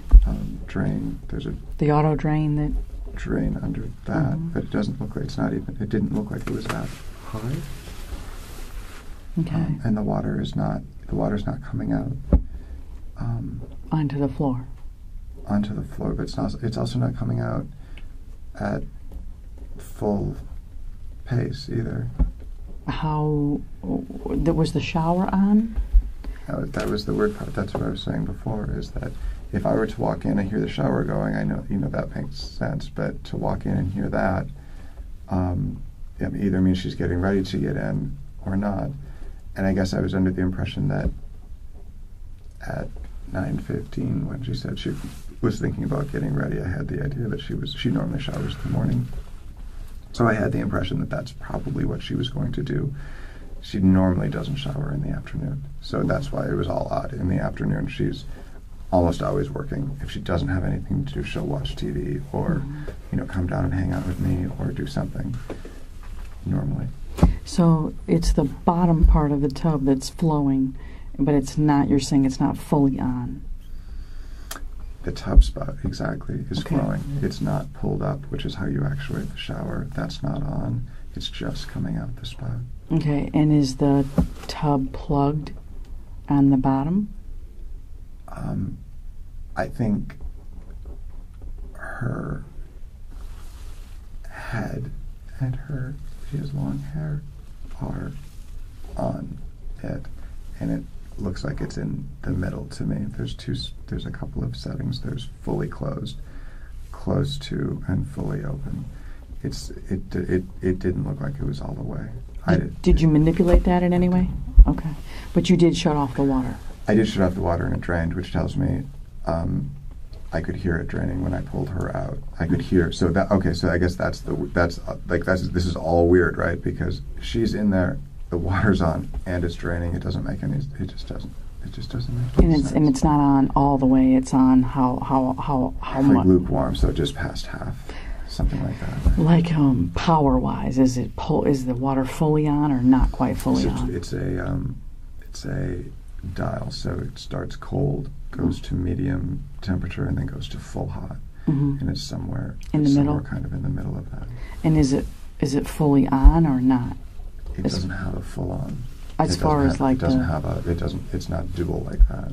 It just turns one direction. I know what you're talking about. One that would come this way, right, and then also turn. Right. It doesn't do that. Okay. It just turns, and it's on, all cold, a mix of cold and hot, or all hot. And that depends on the flow as well. So if you get to middle, if you go all the way hot, it's going to be more water, or no? Like you're saying it was trickling, so I'm trying to understand what you mean by that. It didn't seem like it was. So if you're going to run a tub and you want to fill it up as fast as you can, all the way. All the way. Right, to the that's left. my question. There's a spot in between there where there's very little cold, but it's not full hot either. Okay. And it seems to be in that spot that it's hitting her. It's hitting. So the water's not trickling, it's on. It's on, when you walk in. Yeah. It's on. It's on. Okay. But it's not filling. It doesn't seem to be running as hard as it. I want to walk you back to when you first walk in and you were describing her position. Is she in the tub? Her head is all the way in the corner over the drain or on the opposite end? So the drain and the handle are in this end. That's where her head is, and she's on the right-hand side, which is basically the corner. Okay. If you're standing over the tub, you're saying on the right-hand side toward the wall? If you're looking at the tub, it would be the spout and the handle are on your left. Okay. And her head is pointed that direction. Pointed to where the spout and the handle are. Correct. And what do you mean by on the right? So if you were looking at the spout and the handle on the thin wall, this is the wall that has the long wall. Mm-hmm. She's on the right-hand side, like the corner. Okay. Is where she's facing. And is she face up or down? Down. Okay. So she's face down. And the tub, you're saying, is not quite full, but almost full. So is she floating or not?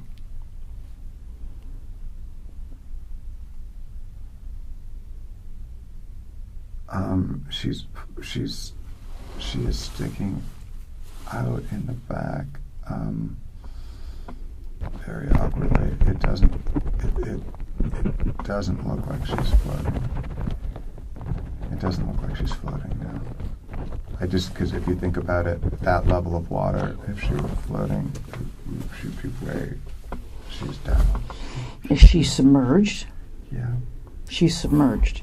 So she's underwater? Most of her is submerged. Most of her head and neck are submerged. At that point, it's a little crazy. I went to grab her.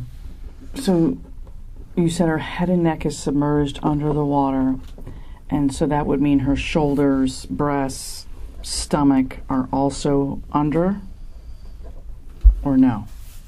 Mostly. Mostly. What part of her was not underwater? She was on her side a little bit, and I would say it would have looked like her right side was not as far underwater as her left. But not on her head and neck, on her torso, more like her shoulder, and her arm on the right-hand side are sticking up a little bit more. But her head is pretty much down. Okay, so torso and arm is out of the water, or? A A little bit more out. than the rest of her body. Okay, and where are her legs?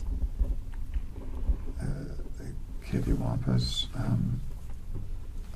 the right leg is like down, but it's bent, and the left leg is doing something kind of similar, but it's kind of the other direction. They're not straight. Okay. At that point. Are they in the tub? Mostly. Mostly. But I think her at least part of her feet and maybe her calf are sticking out. And where are they lying? The right hand one is within the confines of the tub. The left hand one is kind of over the edge of the tub. Left foot? Yeah.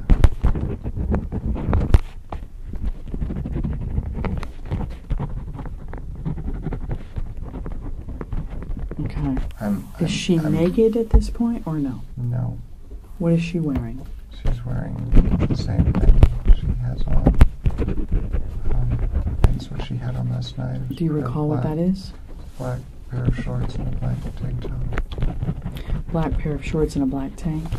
Yeah. Are those her sleeping clothes, David? Not usually. Usually she wears a nightie. Okay. So what type of clothing is that for her? Is it like a... First thing in the morning or last thing at night kind of thing, just around the house. But not really in bed. But not really Working in at bed. home, no one's around. Did she have that on when she came down to smoke a cigarette? Yes. Yes? Okay. So when you saw her last, she was wearing the same clothing? Mm-hmm. Okay. So you're saying that her head and face and neck are underwater, and her right side is kind of on a slant, so her right side's not as underwater. She is basically, for all intents and purposes, submerged almost completely up to her torso. I'm going crazy at that point. It could have been a little bit of, it could have been a little of this, and this is down. It could have been on Her the clothing side. is wet or not? Yeah. Her clothing is wet? Yeah. Okay. So her hair is definitely wet, right? Yeah. Her clothing, her tank, and her shorts are wet. And she's face down. So the first thing you do is what, if you recall? I reached out and grabbed her. I reached out and touched her right arm. You recall where?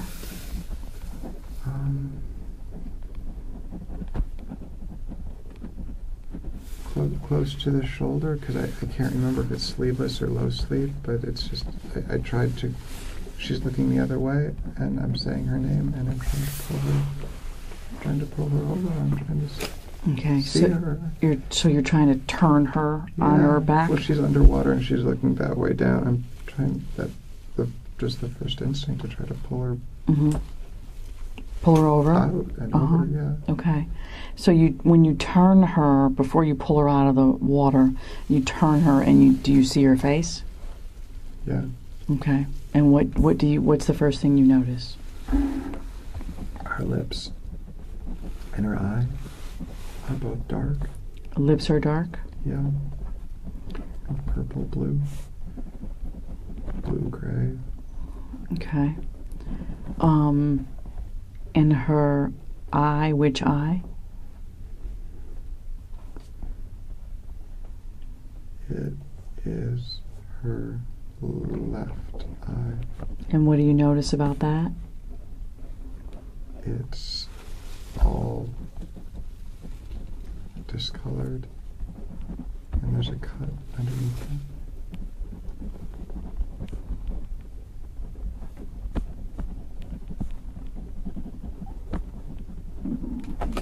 Okay. There was some blood that was on her leg, in the back, but it didn't look, it wasn't. Do you have another pen, Barb? No. Would you mind grabbing me one? Because that is the end of that one. Thank you. Did you want to? Are you okay? I'm okay. Okay. I'm trying to do my best I can. I know. You're doing good. You're doing good. You're doing good. That was fast.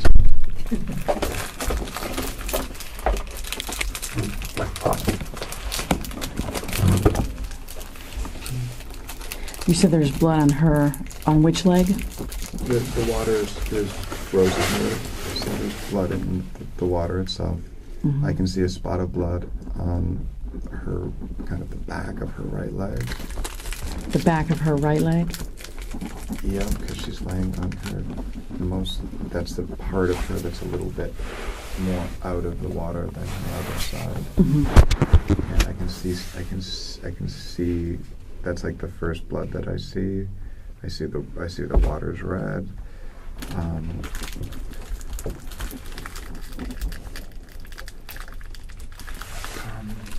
Could you tell when she turned over if she was breathing or not? Could you tell immediately? I didn't want to think that she wasn't, but I didn't think that she was at that moment. No. You didn't think she was? I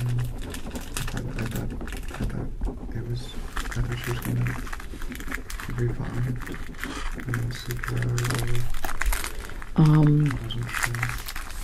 It didn't look good, if that's what you're asking. It didn't what? It didn't look good. Okay. It looked scary. And when you said, when did you notice that she was stiff? Progressively, at first, this arm, at first it was hard to move her. It was hard to turn her over. That was the first thing that we mentioned. Mm-hmm. Then I don't know if I grabbed at the elbows, somewhere in the middle of the arms, and tried to pull her, and she seemed stiff then. In other words, it made it very difficult to move her. Okay. I tried to lift her, which I wasn't able to really do, so I ended up pulling her kind of up and out. And you pull her by her arms? So I grabbed someplace on her arm, tried to get kind of under it a little bit. And you said she seemed stiff? Yeah. Hard to move.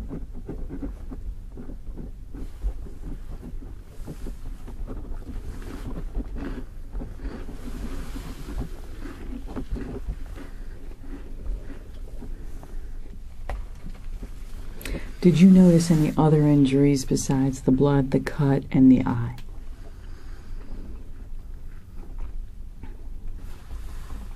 I mentioned the blood in the nose. Yes. Her lips and her eye are discolored. Okay. Almost, and she's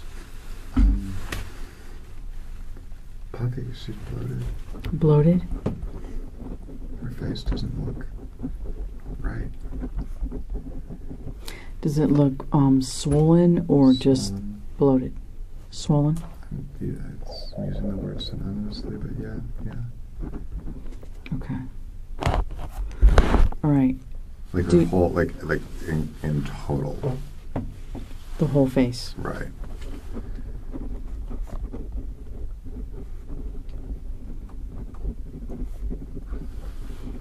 Okay.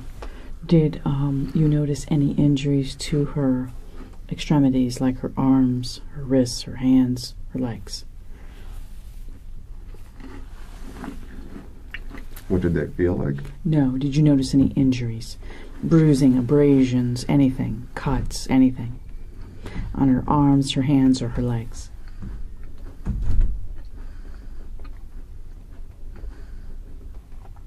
Not at that time.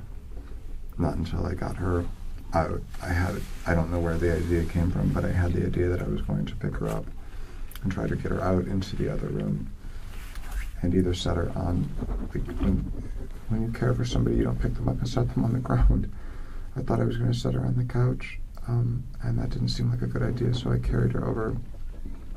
I kept going, and I was going to try to put her on the bed, but by the time I got to the edge of the bed, I thought I was probably going to have to either try to do CPR or try to get the water out, or I was losing it, and I thought I was losing her. I not really blank, but just hyper-focused on trying to make her breathe and checking her. You know, her tongue was like stuck in, you know, in the front of her teeth. It seemed like it was, you know, if not swollen, you know, like she had bit her tongue, or like it was, you know, I'm trying to open, you know, someone is pliable, you know, you try to tip them back, you try to open their mouth, you get the, I haven't done CPR for a long time, but I know the basics. Nothing is. Do you working. open her mouth or do you not? Did. Do you open her mouth or no? I tried, but it was very stiff, and her tongue seemed to be sticking out a little bit. I tried to open her jaw. I tried to open her airway, because just tilting her head back and lifting her neck up a little bit didn't do it. Okay. Do you recall how you tried to open her jaw? I just used my hands. Okay. Like on what part of her face? You're putting your fingers under and lifting. Like a chin lift? Okay. Under the front, under the top, and fingers open, pushing the bottom down, trying to separate. Okay. So I can see her tongue. Do you think at this point that she is gone, or you're not sure? I'm thinking that she is. That she's already deceased, based on what you're seeing. But I don't know how long. I have no. Like you said, I have zero experience. I've never been in a situation before, so I've never seen a body like that. I'm resisting, but I'm also, part of me is saying this is. Do you check for a pulse?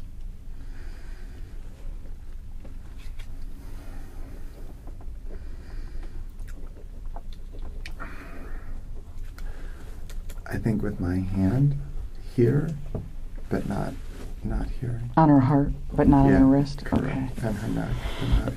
Do you recall doing that? Yes. Do you know whether you felt anything? I did not. Okay. I know that I didn't. So you think you put your hand on her heart and did not feel it beat on her neck? I think her neck and her chest. Her neck and her chest. And you did not feel a pulse or a heartbeat? No. Okay.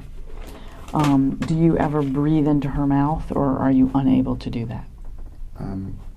After tilting back and trying to get the airway as in the best position that I can, I tried a couple of diaphragm pushes just to try to. I'm thinking she's full of water because I've just taken her out of a tub full of water. Okay. So I'm thinking it's like at the beach when you're trying to get the water out, and just pushing air into a lung that's full of water isn't going to do anything. Mm-hmm.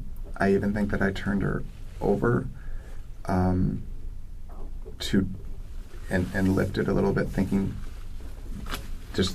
gravity somehow I'm going to get something to come out. Okay. Blood and water did come out of her mouth. When you turned her over? Yes. At that point, I'm thinking she's unconscious and that I'm losing her. Okay.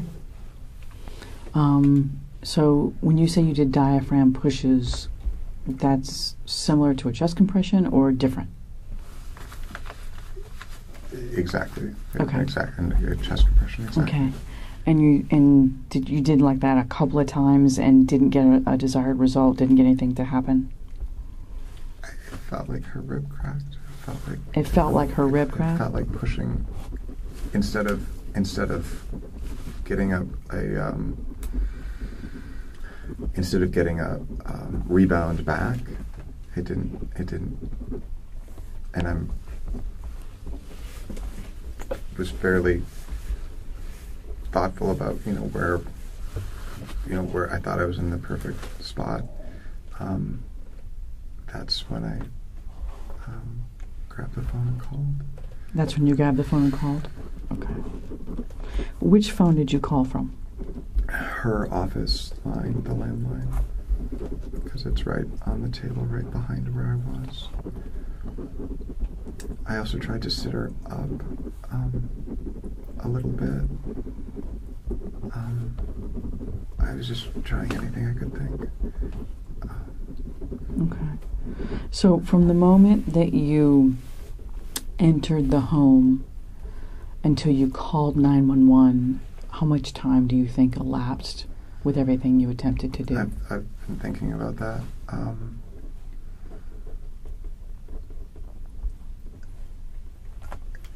It took a little bit of time to get her up and out. I had to pull her and turn her a couple of times. Then she felt cold. You asked how she felt. She felt cold. She felt cold. I grabbed the. You grabbed the what? We had when we redid the bedding, we took the mattress cover off to wash it, and it was sitting there. And again, it's thick. I put it under her and put her head, and I wiped her face off again. I started crying. Okay. How much time do you think? I don't think it was 5. I know it wasn't 5 minutes. Like from the time you entered the home until you called 911, the total elapsed time from the time you walk in, walk upstairs, discover her, from the moment you walk in till you call 911. How much? 5 or 6 minutes. 5 to 6 minutes? Okay. It probably seems that long, but it could have been less than that. But I can't imagine anything any longer than that. Okay. And you said you called from her work phone to get paramedics? The landline, the Pakistani phone is sitting right there. Okay. So, where was the mattress cover before you put it on the floor? Behind the couch. Next to the couch. We had taken all the bedding off and just piled it up. We weren't sure what we were going to do with that because we didn't think it was. Okay. We have a small washing machine. I didn't know. I wasn't quite sure how we were going to. So was the mattress cover off because it had blood on it already from the sex? You're nodding. We did everything. We took everything. She likes to take everything off. We have dogs, and there were some no-see-ums, little bugs, and she was worried that they were getting into everything. So we stripped it. We just stripped it down. Okay. So the mattress cover was on the floor behind the couch? Between the bed and the couch. Okay. It was the closest thing I could find. What do you do with Shanti? Where is she when you're putting that mattress cover on the floor beside the bed?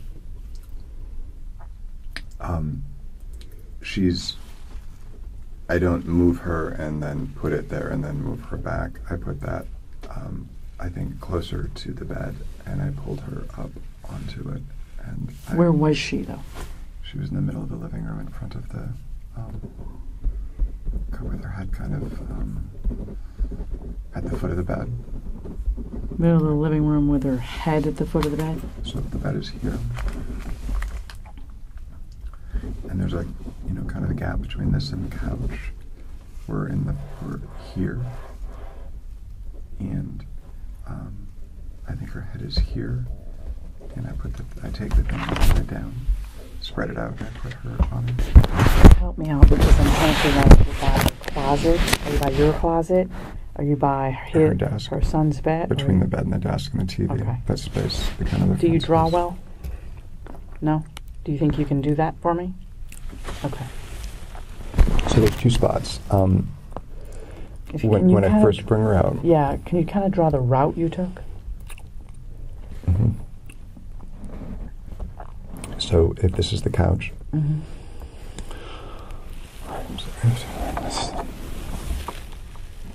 Jackson's bunk bed.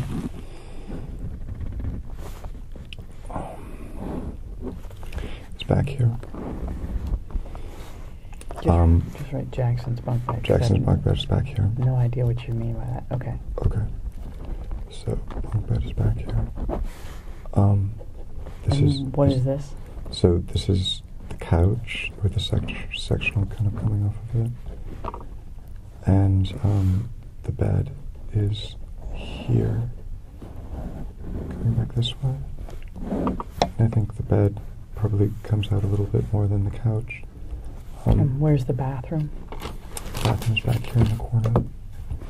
This area's the legs of the ladder come down. This is the clearest path. And again, I thought I was trying to get her. When I first walked out, I thought I was going to lay her on the couch, and then it didn't. At some point between pulling her from here, trying to get her at this point, and lifting her on the couch, I didn't think it was going to happen. So I pulled her to about here, and I think her head is here. Her legs are going this way. So where's the television? The what? The television. Right here. Okay, so that's... And then her desk just comes out and does kind of meets up with the bed like that. Okay, so if you would just do me a favor, write bed. That's the bed. So I'm in the big. I'm here because this is the biggest open area. Okay. This is the tight space. So do you come from the bathroom down this section? Yes, and my idea is to put her here, and at some point when I get over to this point, put her on the couch. I feel like now first I'm just trying to get her out of the tub, and then I feel like I have to do CPR or I have to do something. So that's when I think I want to lay her down on the floor. And so I have her hands. So I pull her. I have her hands, and I'm pulling her this way. Are you carrying her? I can't carry her. Okay. I tried to lift her out of the tub, and so I ended up using her arms to pull her this way, and then out, and then turned, and then came here to Is she here. face up or down when you're having to do this? She's face up to get her out of the bathroom door, because that's how I grab her. I turn her and I pull her this way, but I can't keep going, so I grab her arms, and she goes the other way, and I pull her with her face. Her face is down, but she's moving better because of the way her arms are. Her arms I'm able to grab onto better. I'm losing her arms the other way. So when and I'm backing up. So when you first get her out of the tub and going through the bathroom, you've got her kind of like this? Yes. Can you show me, if you don't mind, where you're holding her? I'm either, and I can't remember exactly, because I think just to get her out, the way her arms were down, I had to grab higher up on her arms. Okay. But when I got her out of the tub and onto the floor, I pulled her. I had enough space, and I wasn't reaching over a tub trying to pull her. The weight of the water and her all out, and that's when I turn and I grab her the other. She's kind of on her back and side at that point, and I grab her and I turn her the other way. She's face down, but I can hold on to her arms better, and I can move her quickly. And that's when, because it's easier, I tried to get her to this spot. So she's face down, and you're having. Is it fair to say you're dragging her? Or, yeah. Okay. Yeah. So you're dragging her by her. Is it here? Is it here? Is it here? Once we're out, that's here, because that's the easiest. Okay. Because it's so when just, she's it's face where I down, can it's hold. wrists. It's wrists, both wrists.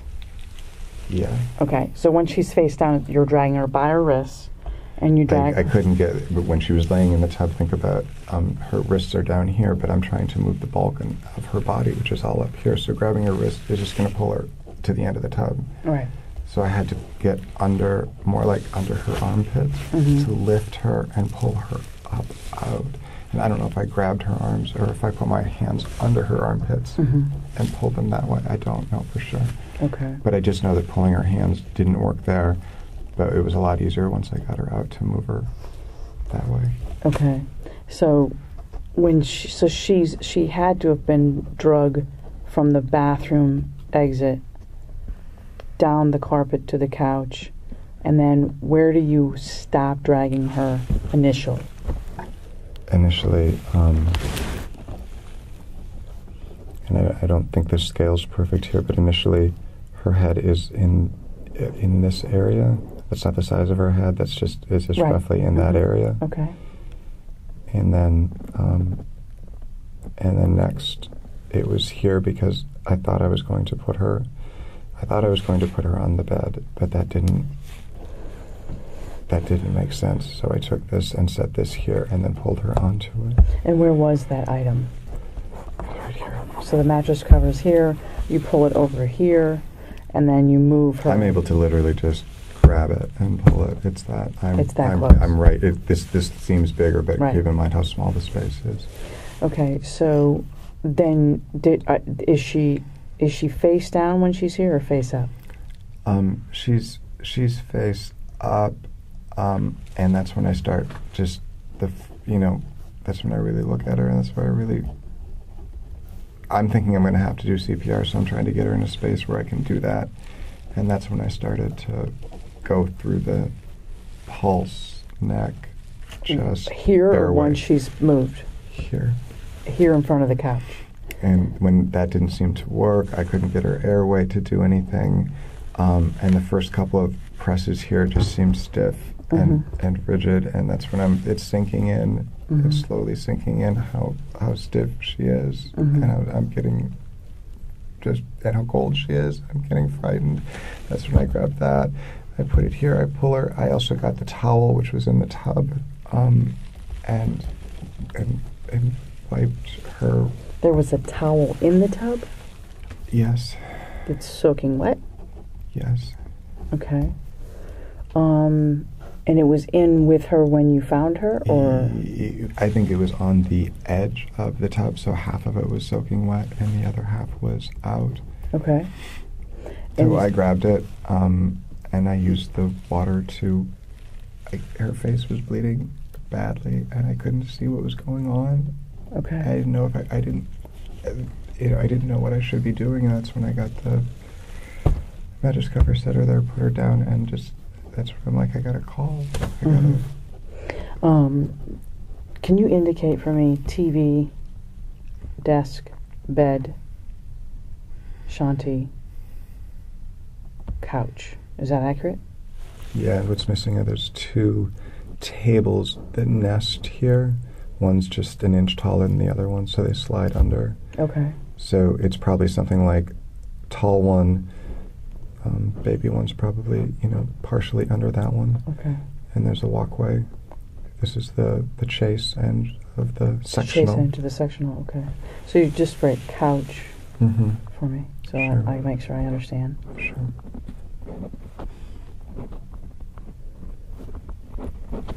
Tables. There's okay. TV. So TV, entertainment center.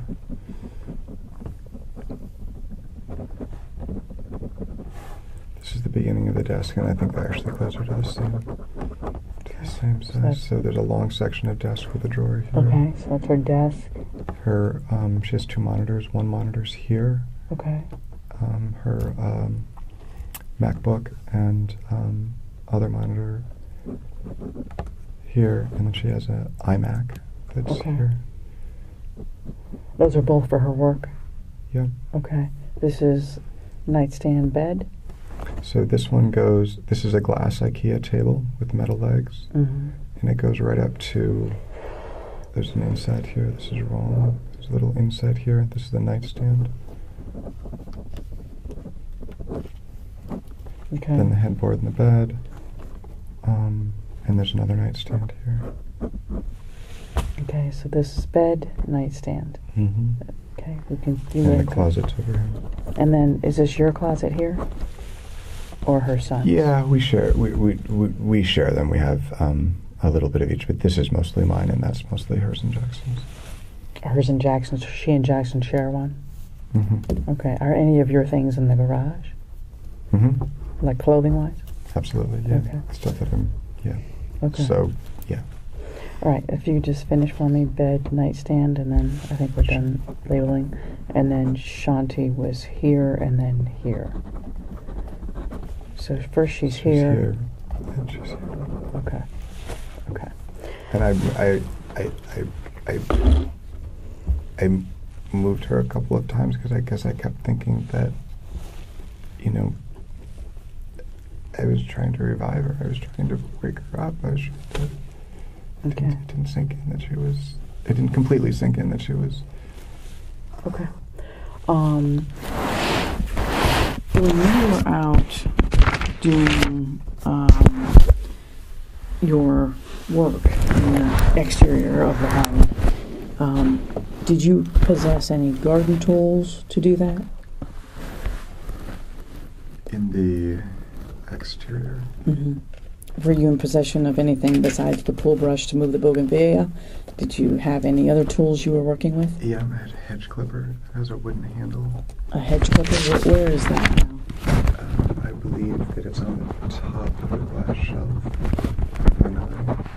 With, it's probably next to scissors and there's a heavier duty clipper, hand clipper that I usually keep together. That's what I use to trim the stuff. Were you using any of those items? I was using the hedge clipper, the bigger one, yesterday and today.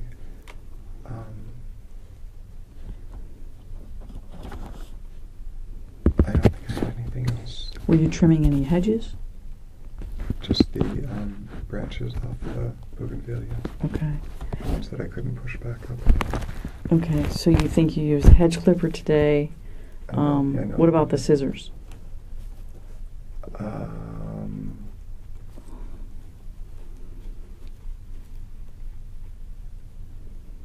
don't think so. Okay. Did you possess a knife while you were working outside at all? No. We do have one that we use, and one that I used on Sunday to cut. We do a plant, cut up the root. What does it look like?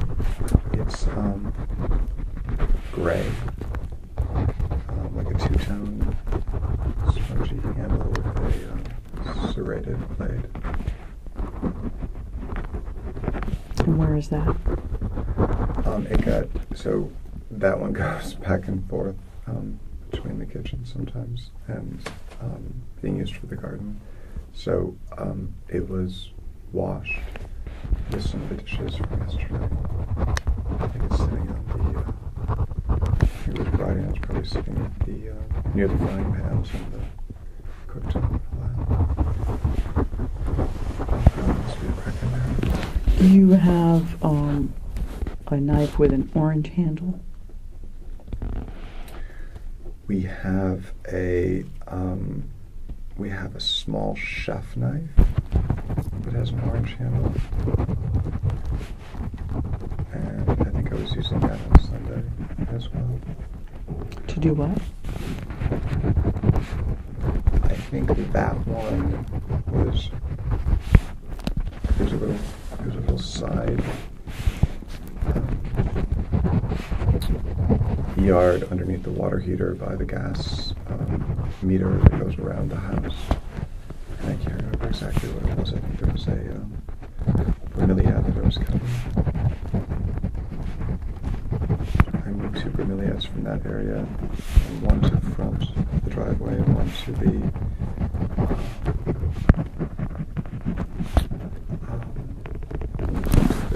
sidewalk area in the front yard. And I remember using that, but I cut a cabbage palm out and that wasn't strong enough. So when I remember using the other one, that's probably why it was sitting out there. Probably had gotten rinsed off or cleaned. Sitting where? It's probably why it had gotten washed. And that's probably why it was brought back into the house. Normally it would be with my hedge clipper, my scissors, my little clipper. I usually keep those 4 things together. So the small chef knife that you're talking about that you were using outside is where now?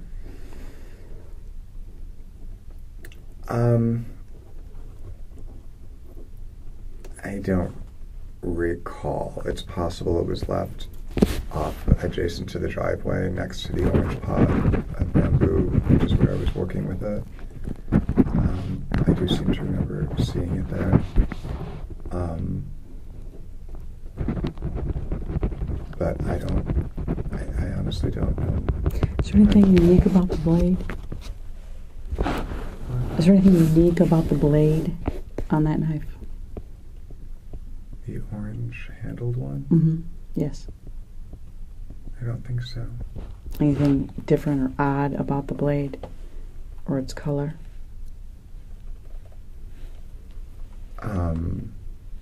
Maybe like an iridescent quality, like gasoline and water, like is that what you mean? Okay. Iridescent quality. That's a good way to put it. Like gasoline and water when it makes that purple color? Like a color burst. It has that. Mm-hmm. It has that. It's always had It does have that? Okay. Yes. That's the one. That is the one that I was using. And that's the one you think is possibly adjacent to the driveway?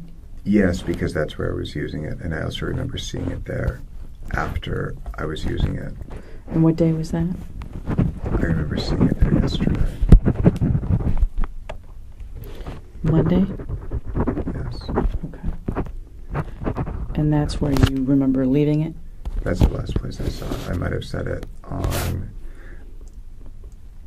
I also remember seeing it thinking that's a really poor place to leave a sharp knife and thinking I should pick it up and set it someplace, but I'm not sure if I did that.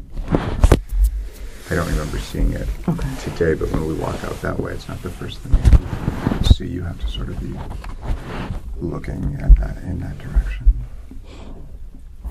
Okay, what do you feel as though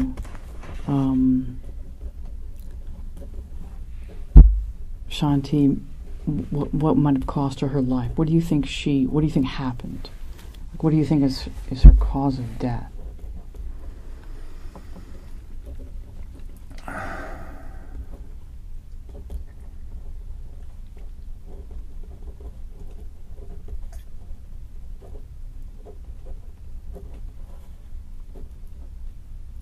I think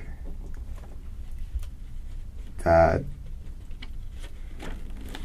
she did at some point, and I don't know if it was at the point that she went back upstairs around 9:15, or if she went back upstairs and did something else, and then decided to take a shower. But I think at some point she decided, I'm going to take a shower, and she stepped in and turned the water on, like she always does, to let it heat up. And that's the point that I think something went wrong. Either she slipped, or she fell, or she blacked out, or something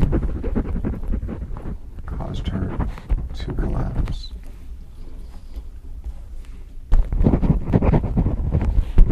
And either one foot in the tub reaching to turn it on, the other foot slipping outside, or vice versa. It could have been awkward. Maybe it's kind of an awkward decision. Couldn't she turn the tub on without stepping into it? Depends on how close she gets to it. She usually pulls a stool out from underneath the little shelf system that we have there. Mm-hmm. and sits on that in front of the mirror and does her makeup. There's also a waste basket there, and there's also a shower curtain there. So is it possible? Yes, it is possible. That she could turn the water on without stepping into it? Sure. Okay. Or was the shower curtain closed when you got there or open? Excuse me. It was open. Okay. Over to the right or to the left? Left. To the left? Okay. But she also has a razor and her dermabrasion products and shampoos and hair colors and all of that stuff on that shelf that's on the other side of the tub. Which means? That's another reason to reach, I guess, to reach in or to step in. Because those items are... She may have either wanted one or wanted to use something while she was in the shower, or wanted to grab the little loofah sponge that she has that's usually down below. Okay. So you think she stepped in to turn the water on or to reach for something? Well, turn the water on, I would assume, since it was on. So you think she stepped in to turn the water on, slipped? I'm not sure if she stepped in or not. But either way, it's an awkward position if you just had surgery in your abdomen and you're not at full strength and you've been feeling nauseous and you just had the heaviest period of your life for the last 7 or 8 days. Mm-hmm. Am I leaving anything out? I guess those are the things that make me feel like she hasn't been as sure-footed or as quite as coordinated as she would normally be. So you think when she slipped, what would have happened to her physically? When she slipped, how would the injuries have been caused? She would have had to have struck her head. On what? If she was outside the tub, on the edge of the tub, or the tile wall, or the tub spout. What would have caused this significant laceration that you described on her cheek? I don't know. Okay. What do you think would have caused the significant injuries and to her eye? I don't know. The one that you said was pretty swollen and shut. It would have to have been falling directly on it without breaking your fall. Falling directly on it without breaking your fall. When was the last time the two of you argued?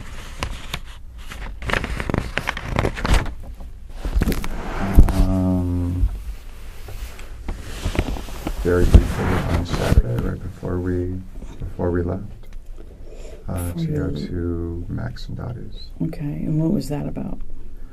We had a very minor disagreement on what time we were leaving and if I was ready to go at the right time or not. Was Jackson home at that time? He was. He was there for the whole thing. Okay. Has Jackson ever thought you guys argued about the renovation and the timetable of getting that finished?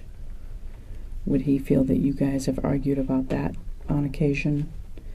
About the time it's taking to get it done? Surely, and not so much the time, but just the choices. So, choosing to take a hiatus or not, making a decision on a feature.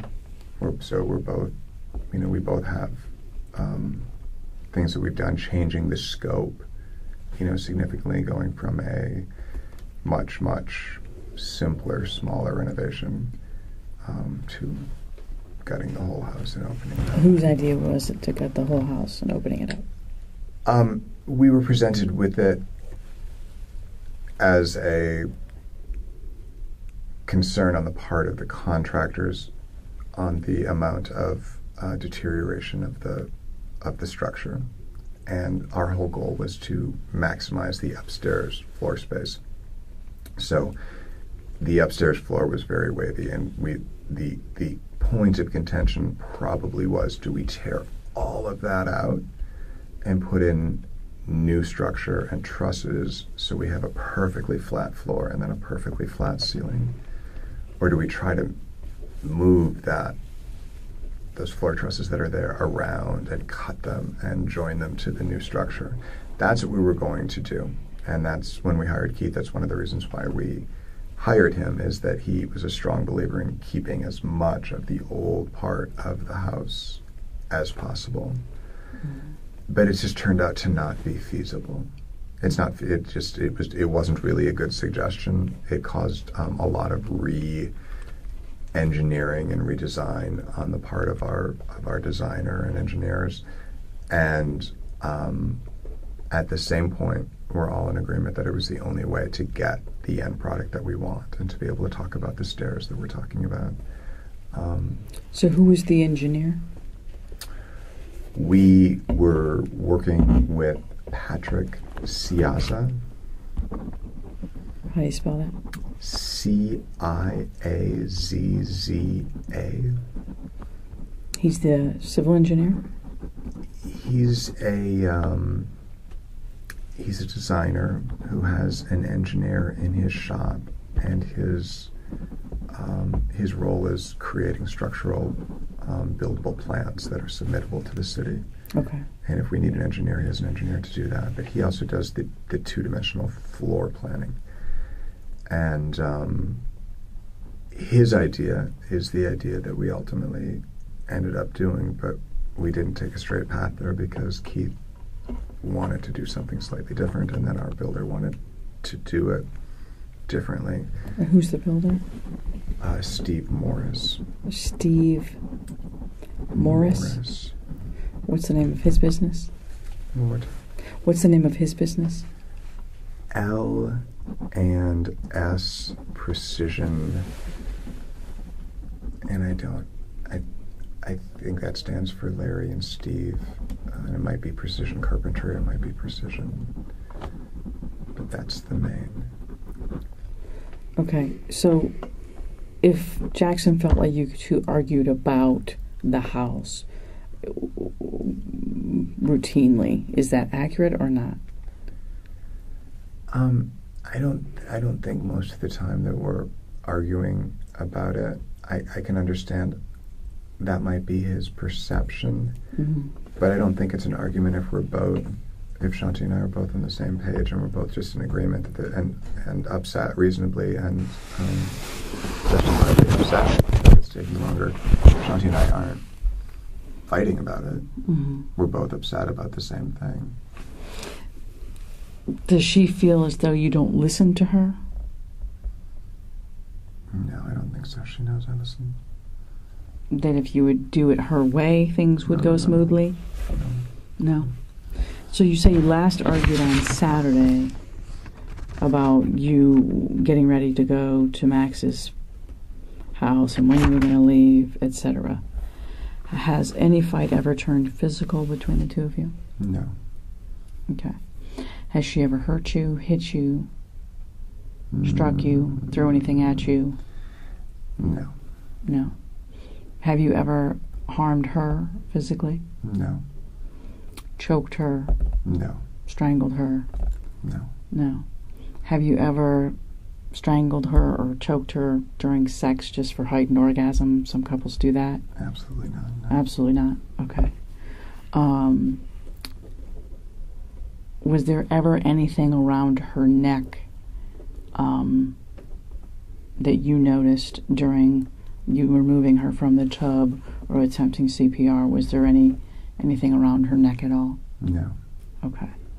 No necklace, no. No, nothing. Nothing. Okay. Did you ever, if in your assessment of her or attempt to help, have your hand on her neck at all? Sure. Underneath, behind her. Behind her head? Like that. To do the head tilt chin lift? Sure. And then also to feel for the pulse, like I told you. Okay. Did you ever have your hand on her neck where you would have had to have squeezed it for any reason?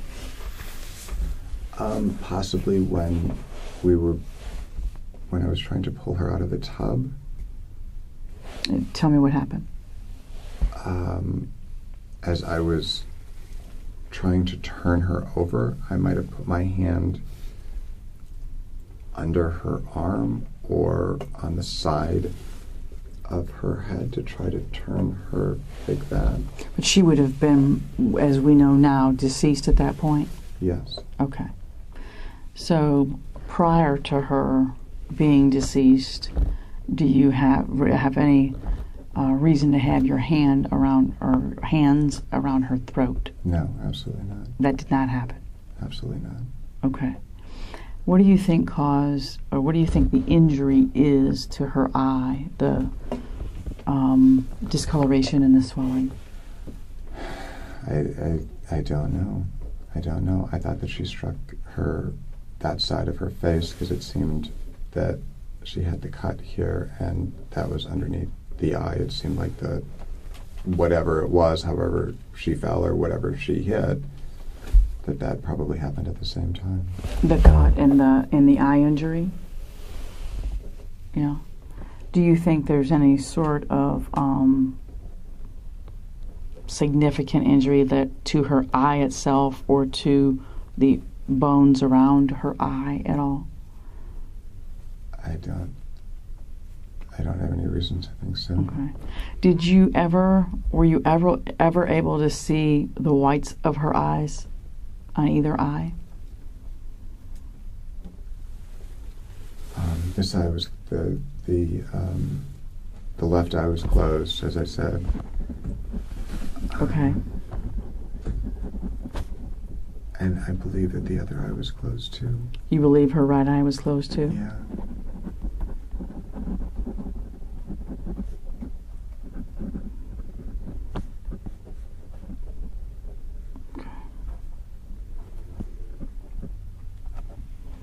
Did you have some questions, Bob? Just some clarity on a couple of things. Yeah, I'm gonna let her go back, and then we'll go on. I'm so sorry. I'm trying to okay. focus, and I feel like I'm ignoring you. Oh, no. So she was asking you about whose idea it was to rip the floor out, and you kind of ended up talking about the contractor. So were you both in agreement with having to take it out, or was it more like one person's idea than the other? It was the contractor's idea, and it was the designer's idea originally, and neither one of us wanted to have to do it. Both of us wanted to keep it, and that's probably why we hired Keith.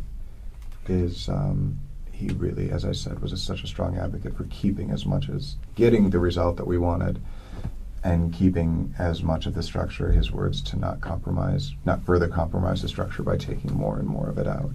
Okay. I don't think it's fair to say that either one of us thought you could get the result that we wanted and not do that. And I don't think it's fair to say that either one of us are happy about that. Mm-hmm. Both of us were upset, but we also both wanted that end point. Mm-hmm. Both wanted that result. Okay. And who contacted Keith? Or how did you come in contact with him? So Keith had just gotten an award for doing a house at the end of our street that's close to Orange. It's not the last one. I think it's the second to the last house on Orange, on the lake. Very pretty house. But the first time I heard his name was a friend of ours named, an acquaintance of ours who lives a couple doors down. Her name is Kenzie Arnold. Kenzie might be short for Mackenzie, I'm not sure. Okay. And he did their house as a flip. We were there once, Okay. 2.5 or 3 years ago, and we just had the conversation of, Keith did our house, you should call him, and that was the first time I had heard his name. Was she happy about hiring Keith? Very, very. Okay. She thought that he had done a great job for the value of what he. But in the end, after you hired him and went through that process with him, you ended up having to. Are you talking about Kenzie or are you talking about Shanti? I'm sorry. After you hired Keith, right? You hired Keith and Keith wanted to keep the house as much of its integrity. Sure. She there. became so as Keith's plan. The reality of Keith's Kind of plan, fell which apart. was, there's no way we can keep this and have the flat floors and flat ceilings that she really, really required. I mean, that was just part of this very modern internal design that she was looking for. There's nothing. There was no other way to do it, and we had been told a couple of times, and we had to be told again. Our last option was to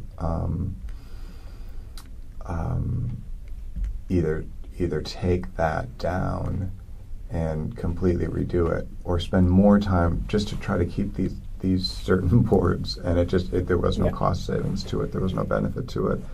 It was wrong, and we just had to eat it. We just had to accept it. And when you say eat it, are you talking like financially eat it?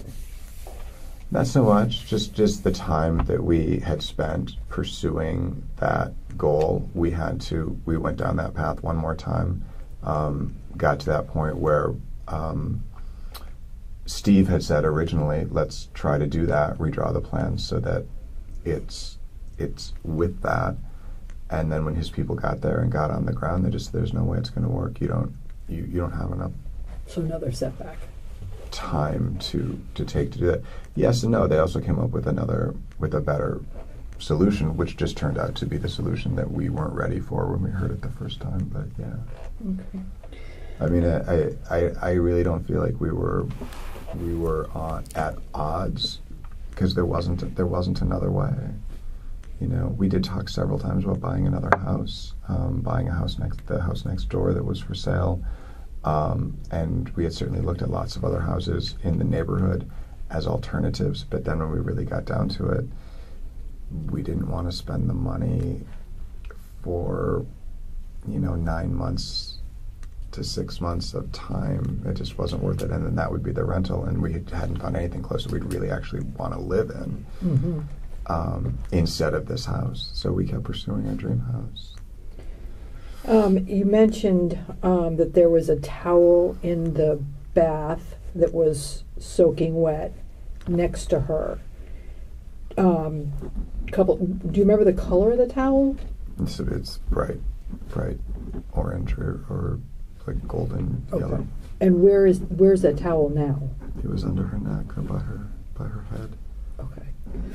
I was wiping her face with it.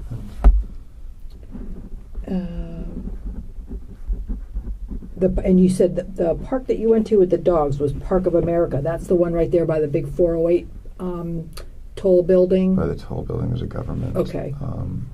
Exactly. Right down the street from OPD. Yeah. From what? All of our facility is right back there. Oh, I didn't realize. I have, now that you say that, I have seen the signs, but I didn't realize.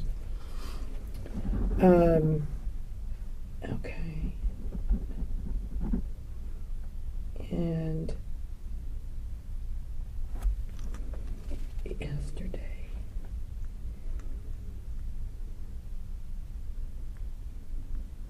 I mentioned yesterday and it was raining. Where did you go look back? What did you say you were doing yesterday? Wasn't it pouring rain? So it started pouring. Pouring. We were watching Right. TV at night, and it started That's right, you said it pouring. was pouring. Okay. We had cut grass. We had put out some fertilizer.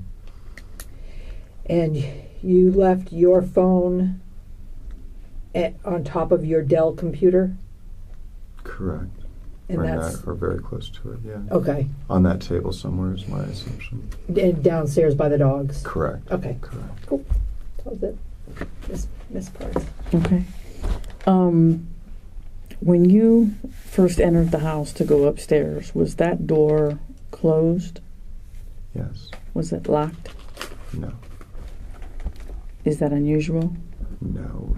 We almost never lock the door unless we're both going to be gone.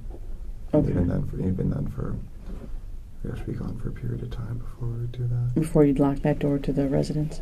Yeah. When you go to sleep at night, is it locked? To the main house or to the back? To the residence that you entered, the garage apartment that you entered to go up. We almost, because it's behind that gate, we almost never Lock it. The only door that is usually approached by anybody from the front is that door just a little past the dumpster. Okay. So we almost always keep that locked unless we're working and we know people are coming in. The door past the dumpster, that's where the There's UPS or Postal Service dropped that package? I didn't know there was a package there, but normally there's our mailbox is right there. Mm-hmm. And there's two things. Sometimes they'll flip it over the fence. If it's not a regular carrier and they can't get to the door, they'll just flip it over the fence on that front sidewalk. Most of the time it would be on that step in front of that door. Yeah, on that step in front of that door. Correct. You did not observe anyone showing up with that package I did not. while you were out working? I did not. Okay.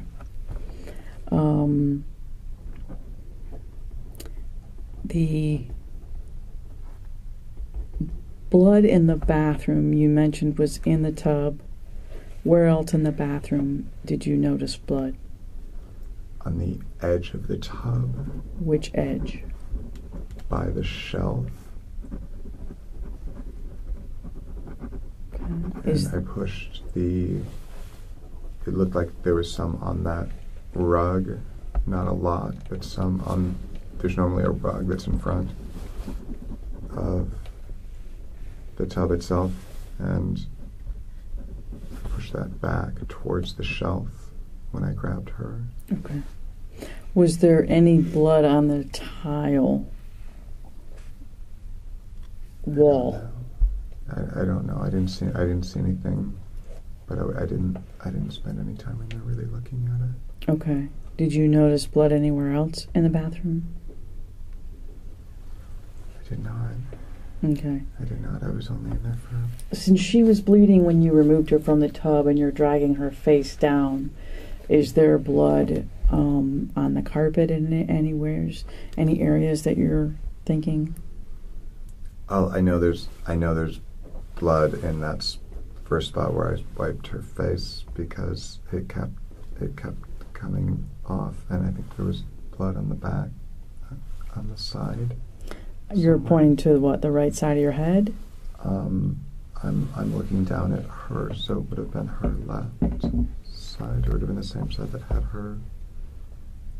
The same side where the eye and the other cut were. So I don't know. So her left? Correct. So you're saying there's blood behind the left side of her head? In this area? Like where her hair is? Correct. Correct, because the towel, as I was wiping it off of her, the towel was soaking. There's blood coming off of her at that point. How much hair did you observe? When you said I saw that 2 clumps in the tub, but floating around the water, or where? After, as I pulled her out, so yes, they were floating around in the water, but when her head was down, her hair was pretty much covering the whole front of the tub. It had just fanned out in the water. Mm-hmm. And where, like, her hair is missing, or what do you mean? No, I just mean from off of her still. Okay. Is there hair? Is there hair in the tub? I did notice this, a couple pieces, or a couple clumps Where? floating in the water when I pulled her out.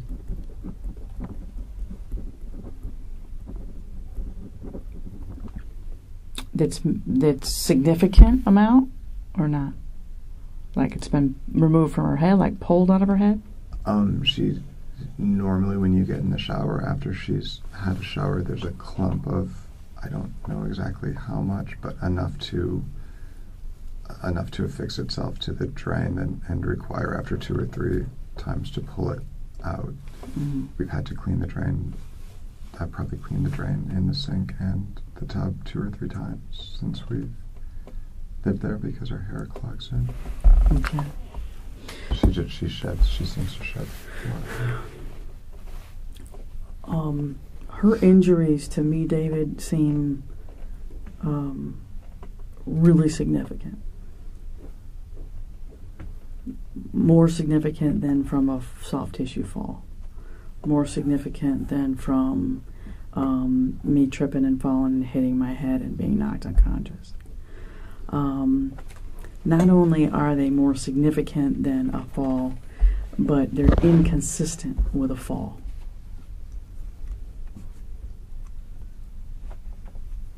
It's just not accurate. Okay. Okay. Shanti did not fall and get those injuries. Okay. Without question. Okay. Okay. They're much more significant than that. And it's inconsistent with her injuries hitting and striking anything. That is just inaccurate. Okay. Her injuries are very severe.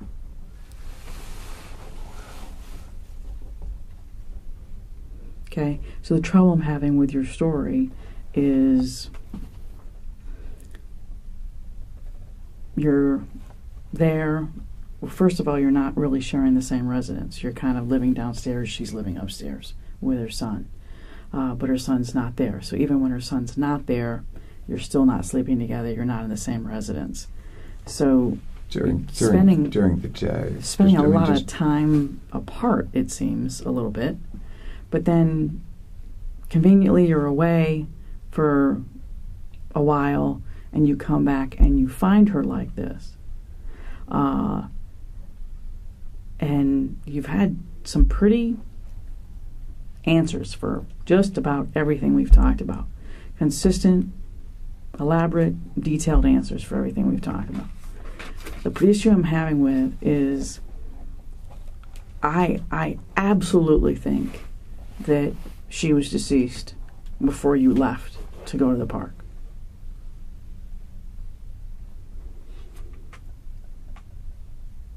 And I think whatever happened to her happened before you went to the park. Okay? Do you know how long it takes someone to get stiff? I don't. Okay, I do. Do you know how long it takes for blood to pool when you die? No, I don't. I do. We're also very well trained in what injuries look like perimortem, mortem, and postmortem. Sure. Okay? So her body's not lying to us, Of course not. and neither are her injuries. Okay?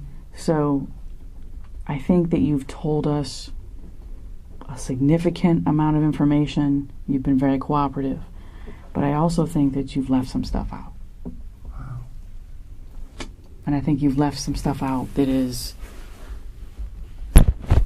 maybe something got out of hand, maybe you didn't mean for it to happen, maybe you got upset, but there's something that happened between the two of you before you left that house. Because she was deceased, or on her way to being deceased, before you left that house. And she had been deceased while you were gone. And when you came back and found her, it's pretty evident that she was deceased. Yeah. Cold, stiff, Yeah. significant swelling, Yeah. and a lot of bloating. Agreed. Okay? So whatever happened between 7 and 9:30 to 9:45 is where I need you to be significantly more honest. Now, if there's an explanation, I want to hear it. I told you everything. But you've left out something, David, because this woman has significant injuries. Okay, this is not from a fall. So I need you to explain to me and Detective McClelland what happened this morning before you left to take the dogs. It was exactly as I stated. I haven't left one thing out. Okay. Did you two argue?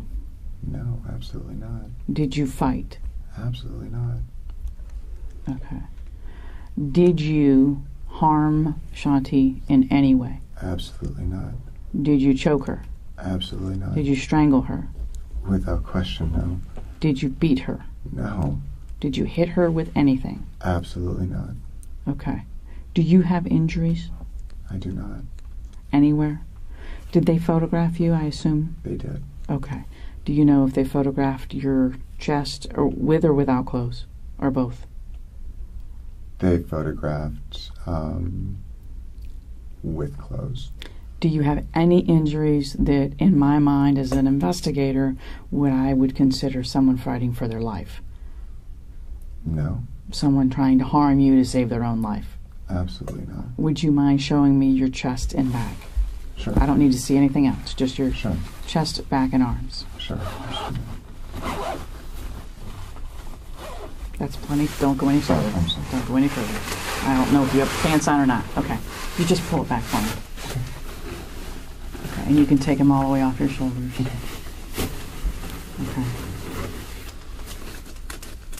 Were you scratched in this process?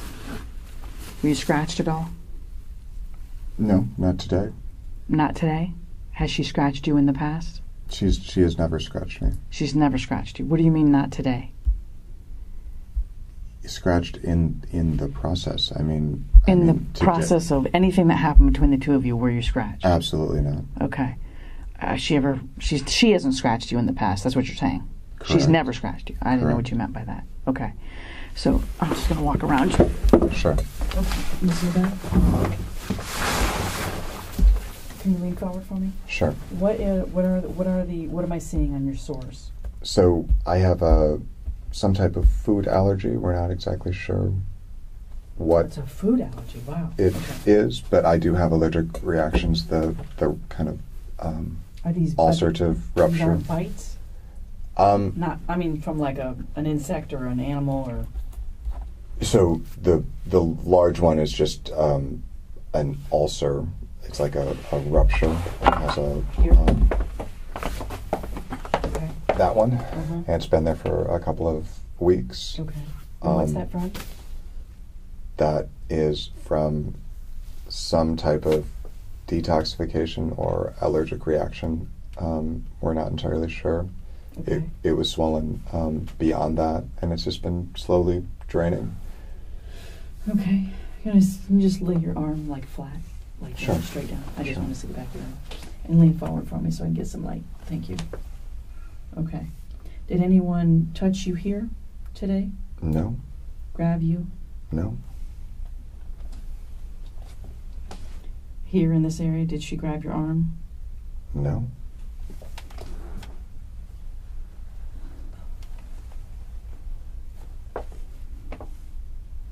Can you scoot your chair over just to the right, just a bit, just like a lift? Sure. Just come this way, yeah. Sure. There's just too much shadow. And then just drop your arm for me. Thank you.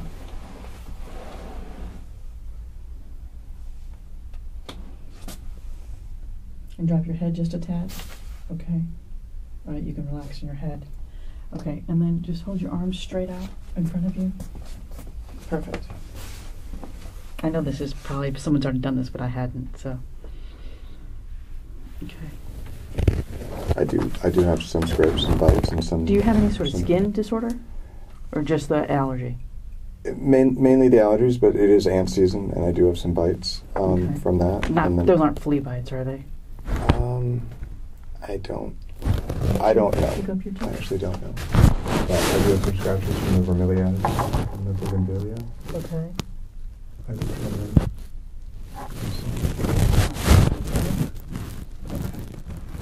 All right. Okay. And then your neck is... All right. You satisfied, bro? Yeah. Go ahead and you get dressed. Okay.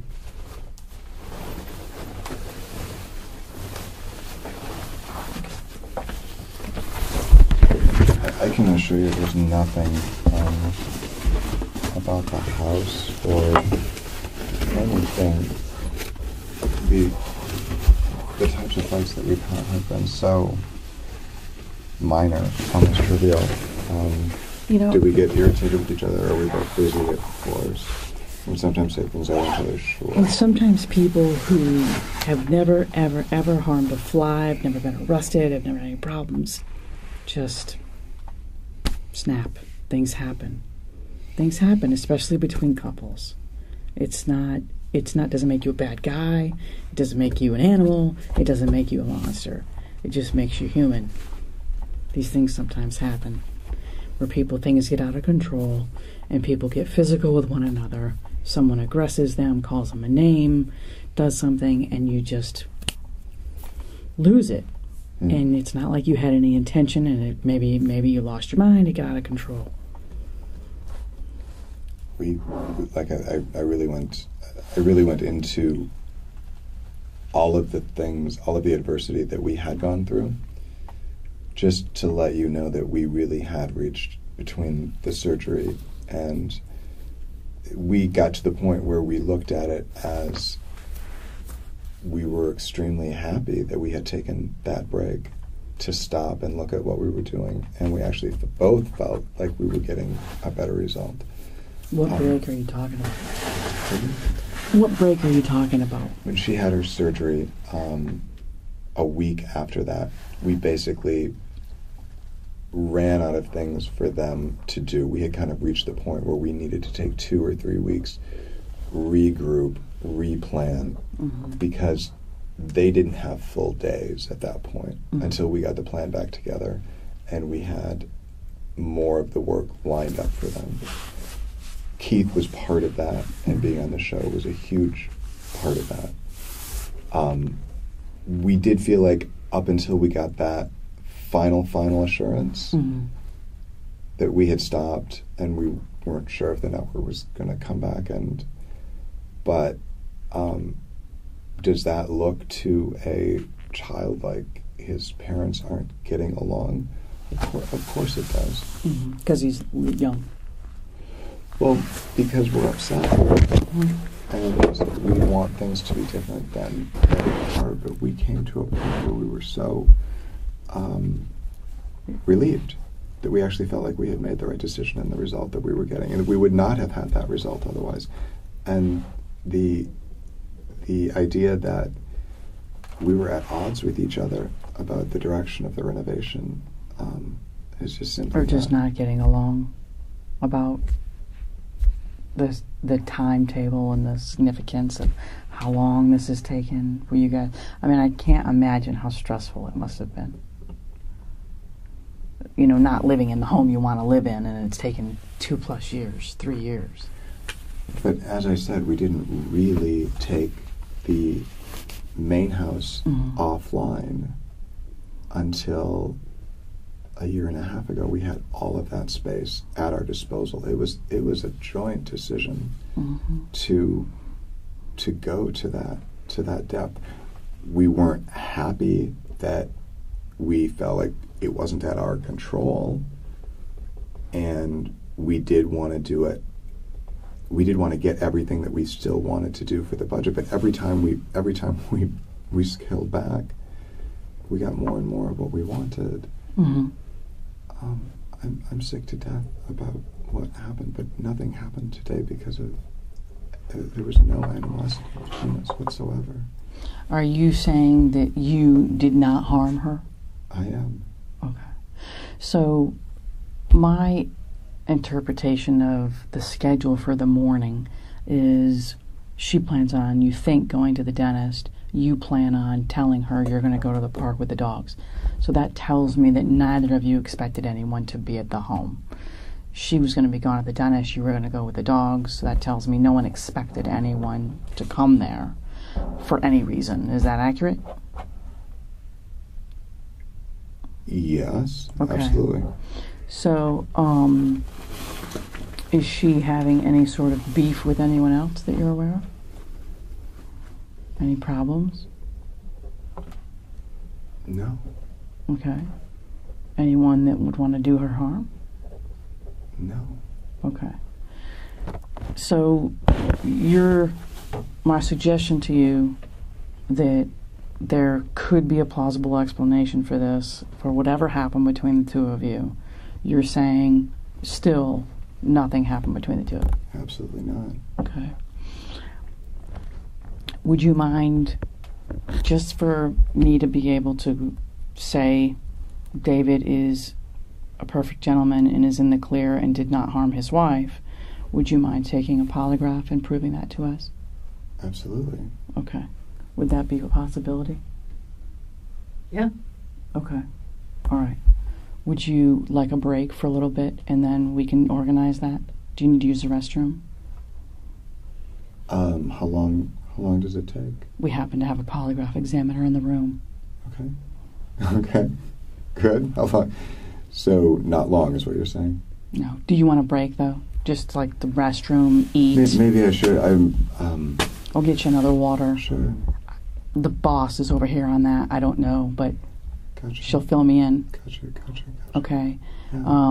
And then I'll feel better, and I think a weight will be lifted off of you as Thank part you. of any sort of cloud of suspicion. Yeah. Okay. Yeah. All right. And you understand why we asked those questions, David? I do, and I hope you appreciate there's a complete openness. I have no defense. I don't think that you. I mean, I think you're trying to do everything you can to help. To the degree that I was happy to go through the issues that we've had. I was happy to lay those out there. It's not. No relationship is perfect. Where's your wedding ring? Pardon me? Where's your wedding ring? Mine? Mm-hmm. It's right here. And why is it on that hand? I'm curious. After we both scaled back, we both lost a significant amount of weight, and in the pool, it will slip off of this. In the pool, it slips off your finger? I mean, completely off the finger, yeah. Oh. It's barely on this one. Wow. So you either just switched it? Either I need to resize, or I need to Gain weight. gain a couple pounds back to get to where I was when I originally got it. I was just curious. But, I didn't know if that was your wedding ring or not, because it was on it that is. hand. It is. I never take it. It's just loose. Okay. And what does she wear? She has the wedding band that we... She has a wedding band on her left hand? Correct. Does she have any other jewelry on that you remember? Earrings. She had earrings? What did they look like? Diamonds. Sparkly, small. Studs. Small? Studs? Does she wear a necklace? Not very often. Not since the surgery. She's been wearing almost nothing other than her ring. She lost a diamond shipped out of her ring. We got it replaced 5-6 weeks ago, something like that. So today she had on her wedding ring. Is it a diamond and a band? Is it 2 rings or one? Correct. It's done. Okay. So she's got 2 rings on her left hand. She's got her stud diamond earrings in. Any other jewelry? I don't think so. Okay. Where is her purse in the home? It's the white and black striped. It's a large bag. It's on the entertainment center towards the stairs. So it's the first thing you see. Okay. About knee level. Okay. Yourself. I'm going to before we break.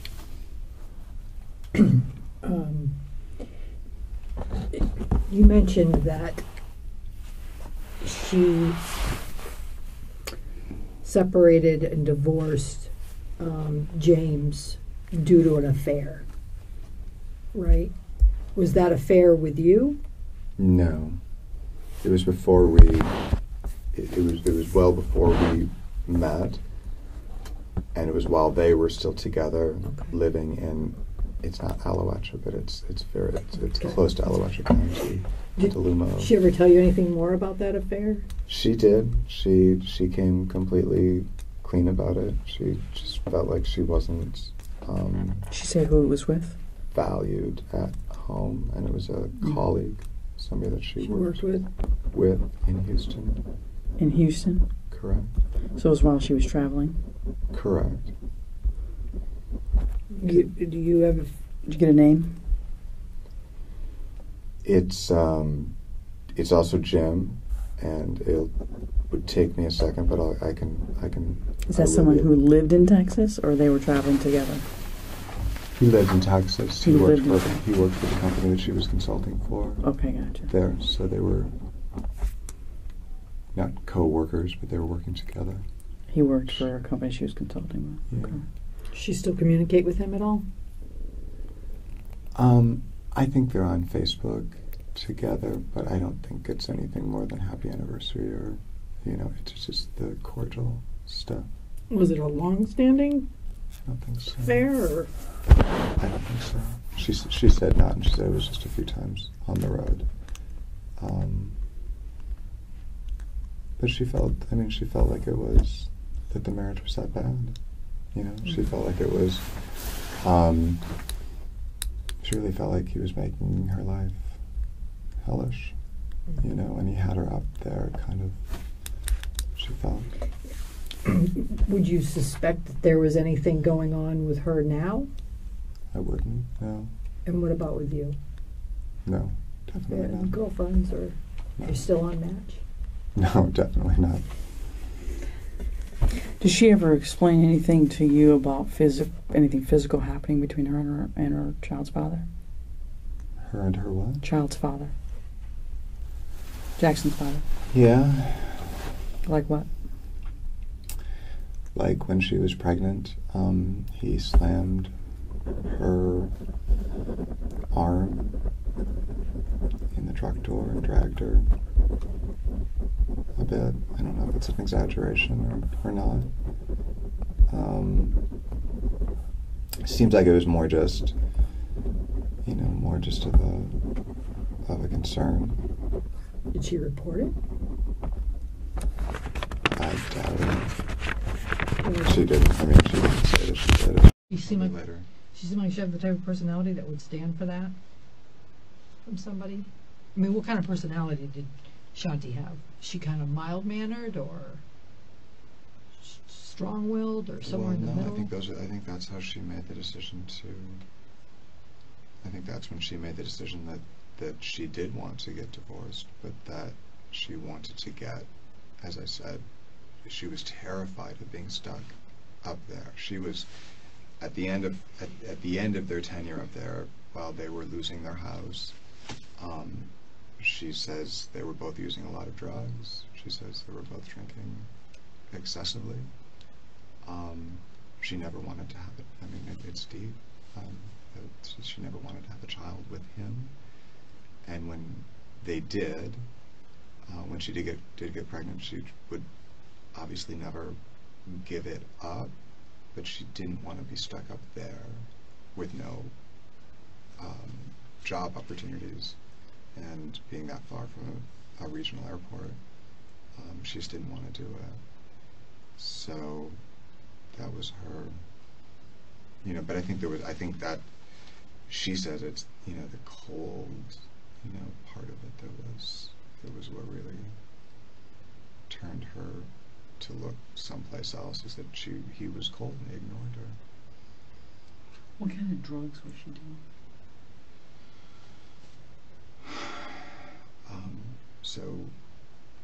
Shanti did have according to her, not since we've been together, but she had a very significant cocaine habit. And they lived in South Florida.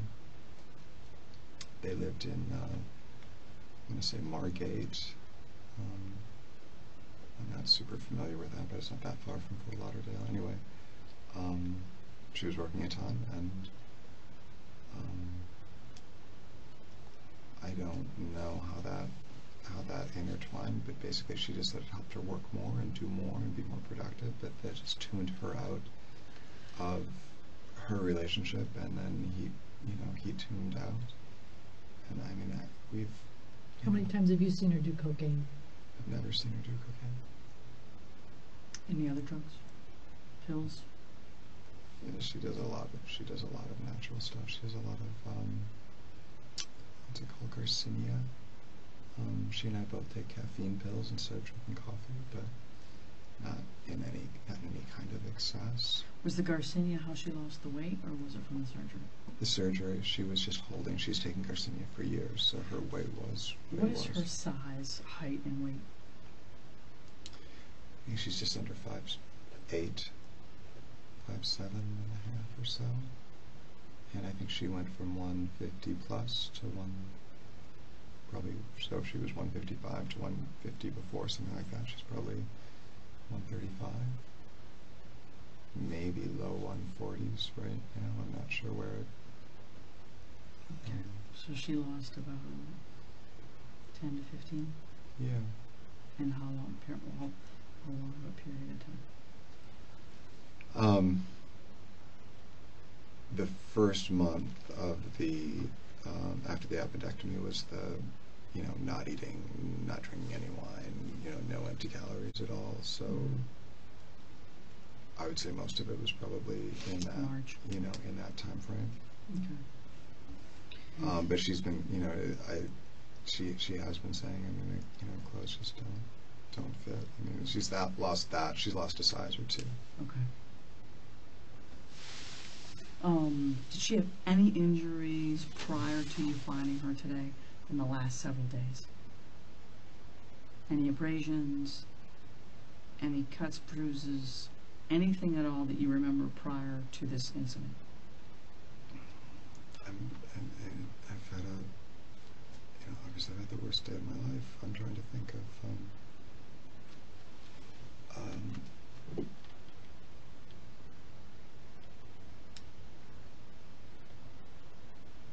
no, I can't. I mean, Nothing. She was perfectly fine. I mean, her stomach was killing her every day of the week, almost all day long. But as far as injuries, no, nothing. No. Nothing? Okay. No. All right. You have anything else? All right. We're going to take a break. I'm going to head direct to the restroom and we'll bring you back. Thank you. I'm going to get you another water. And then you've got more crackers here. And I don't know if there's a trash can in here, but we can help you get rid of some of this stuff.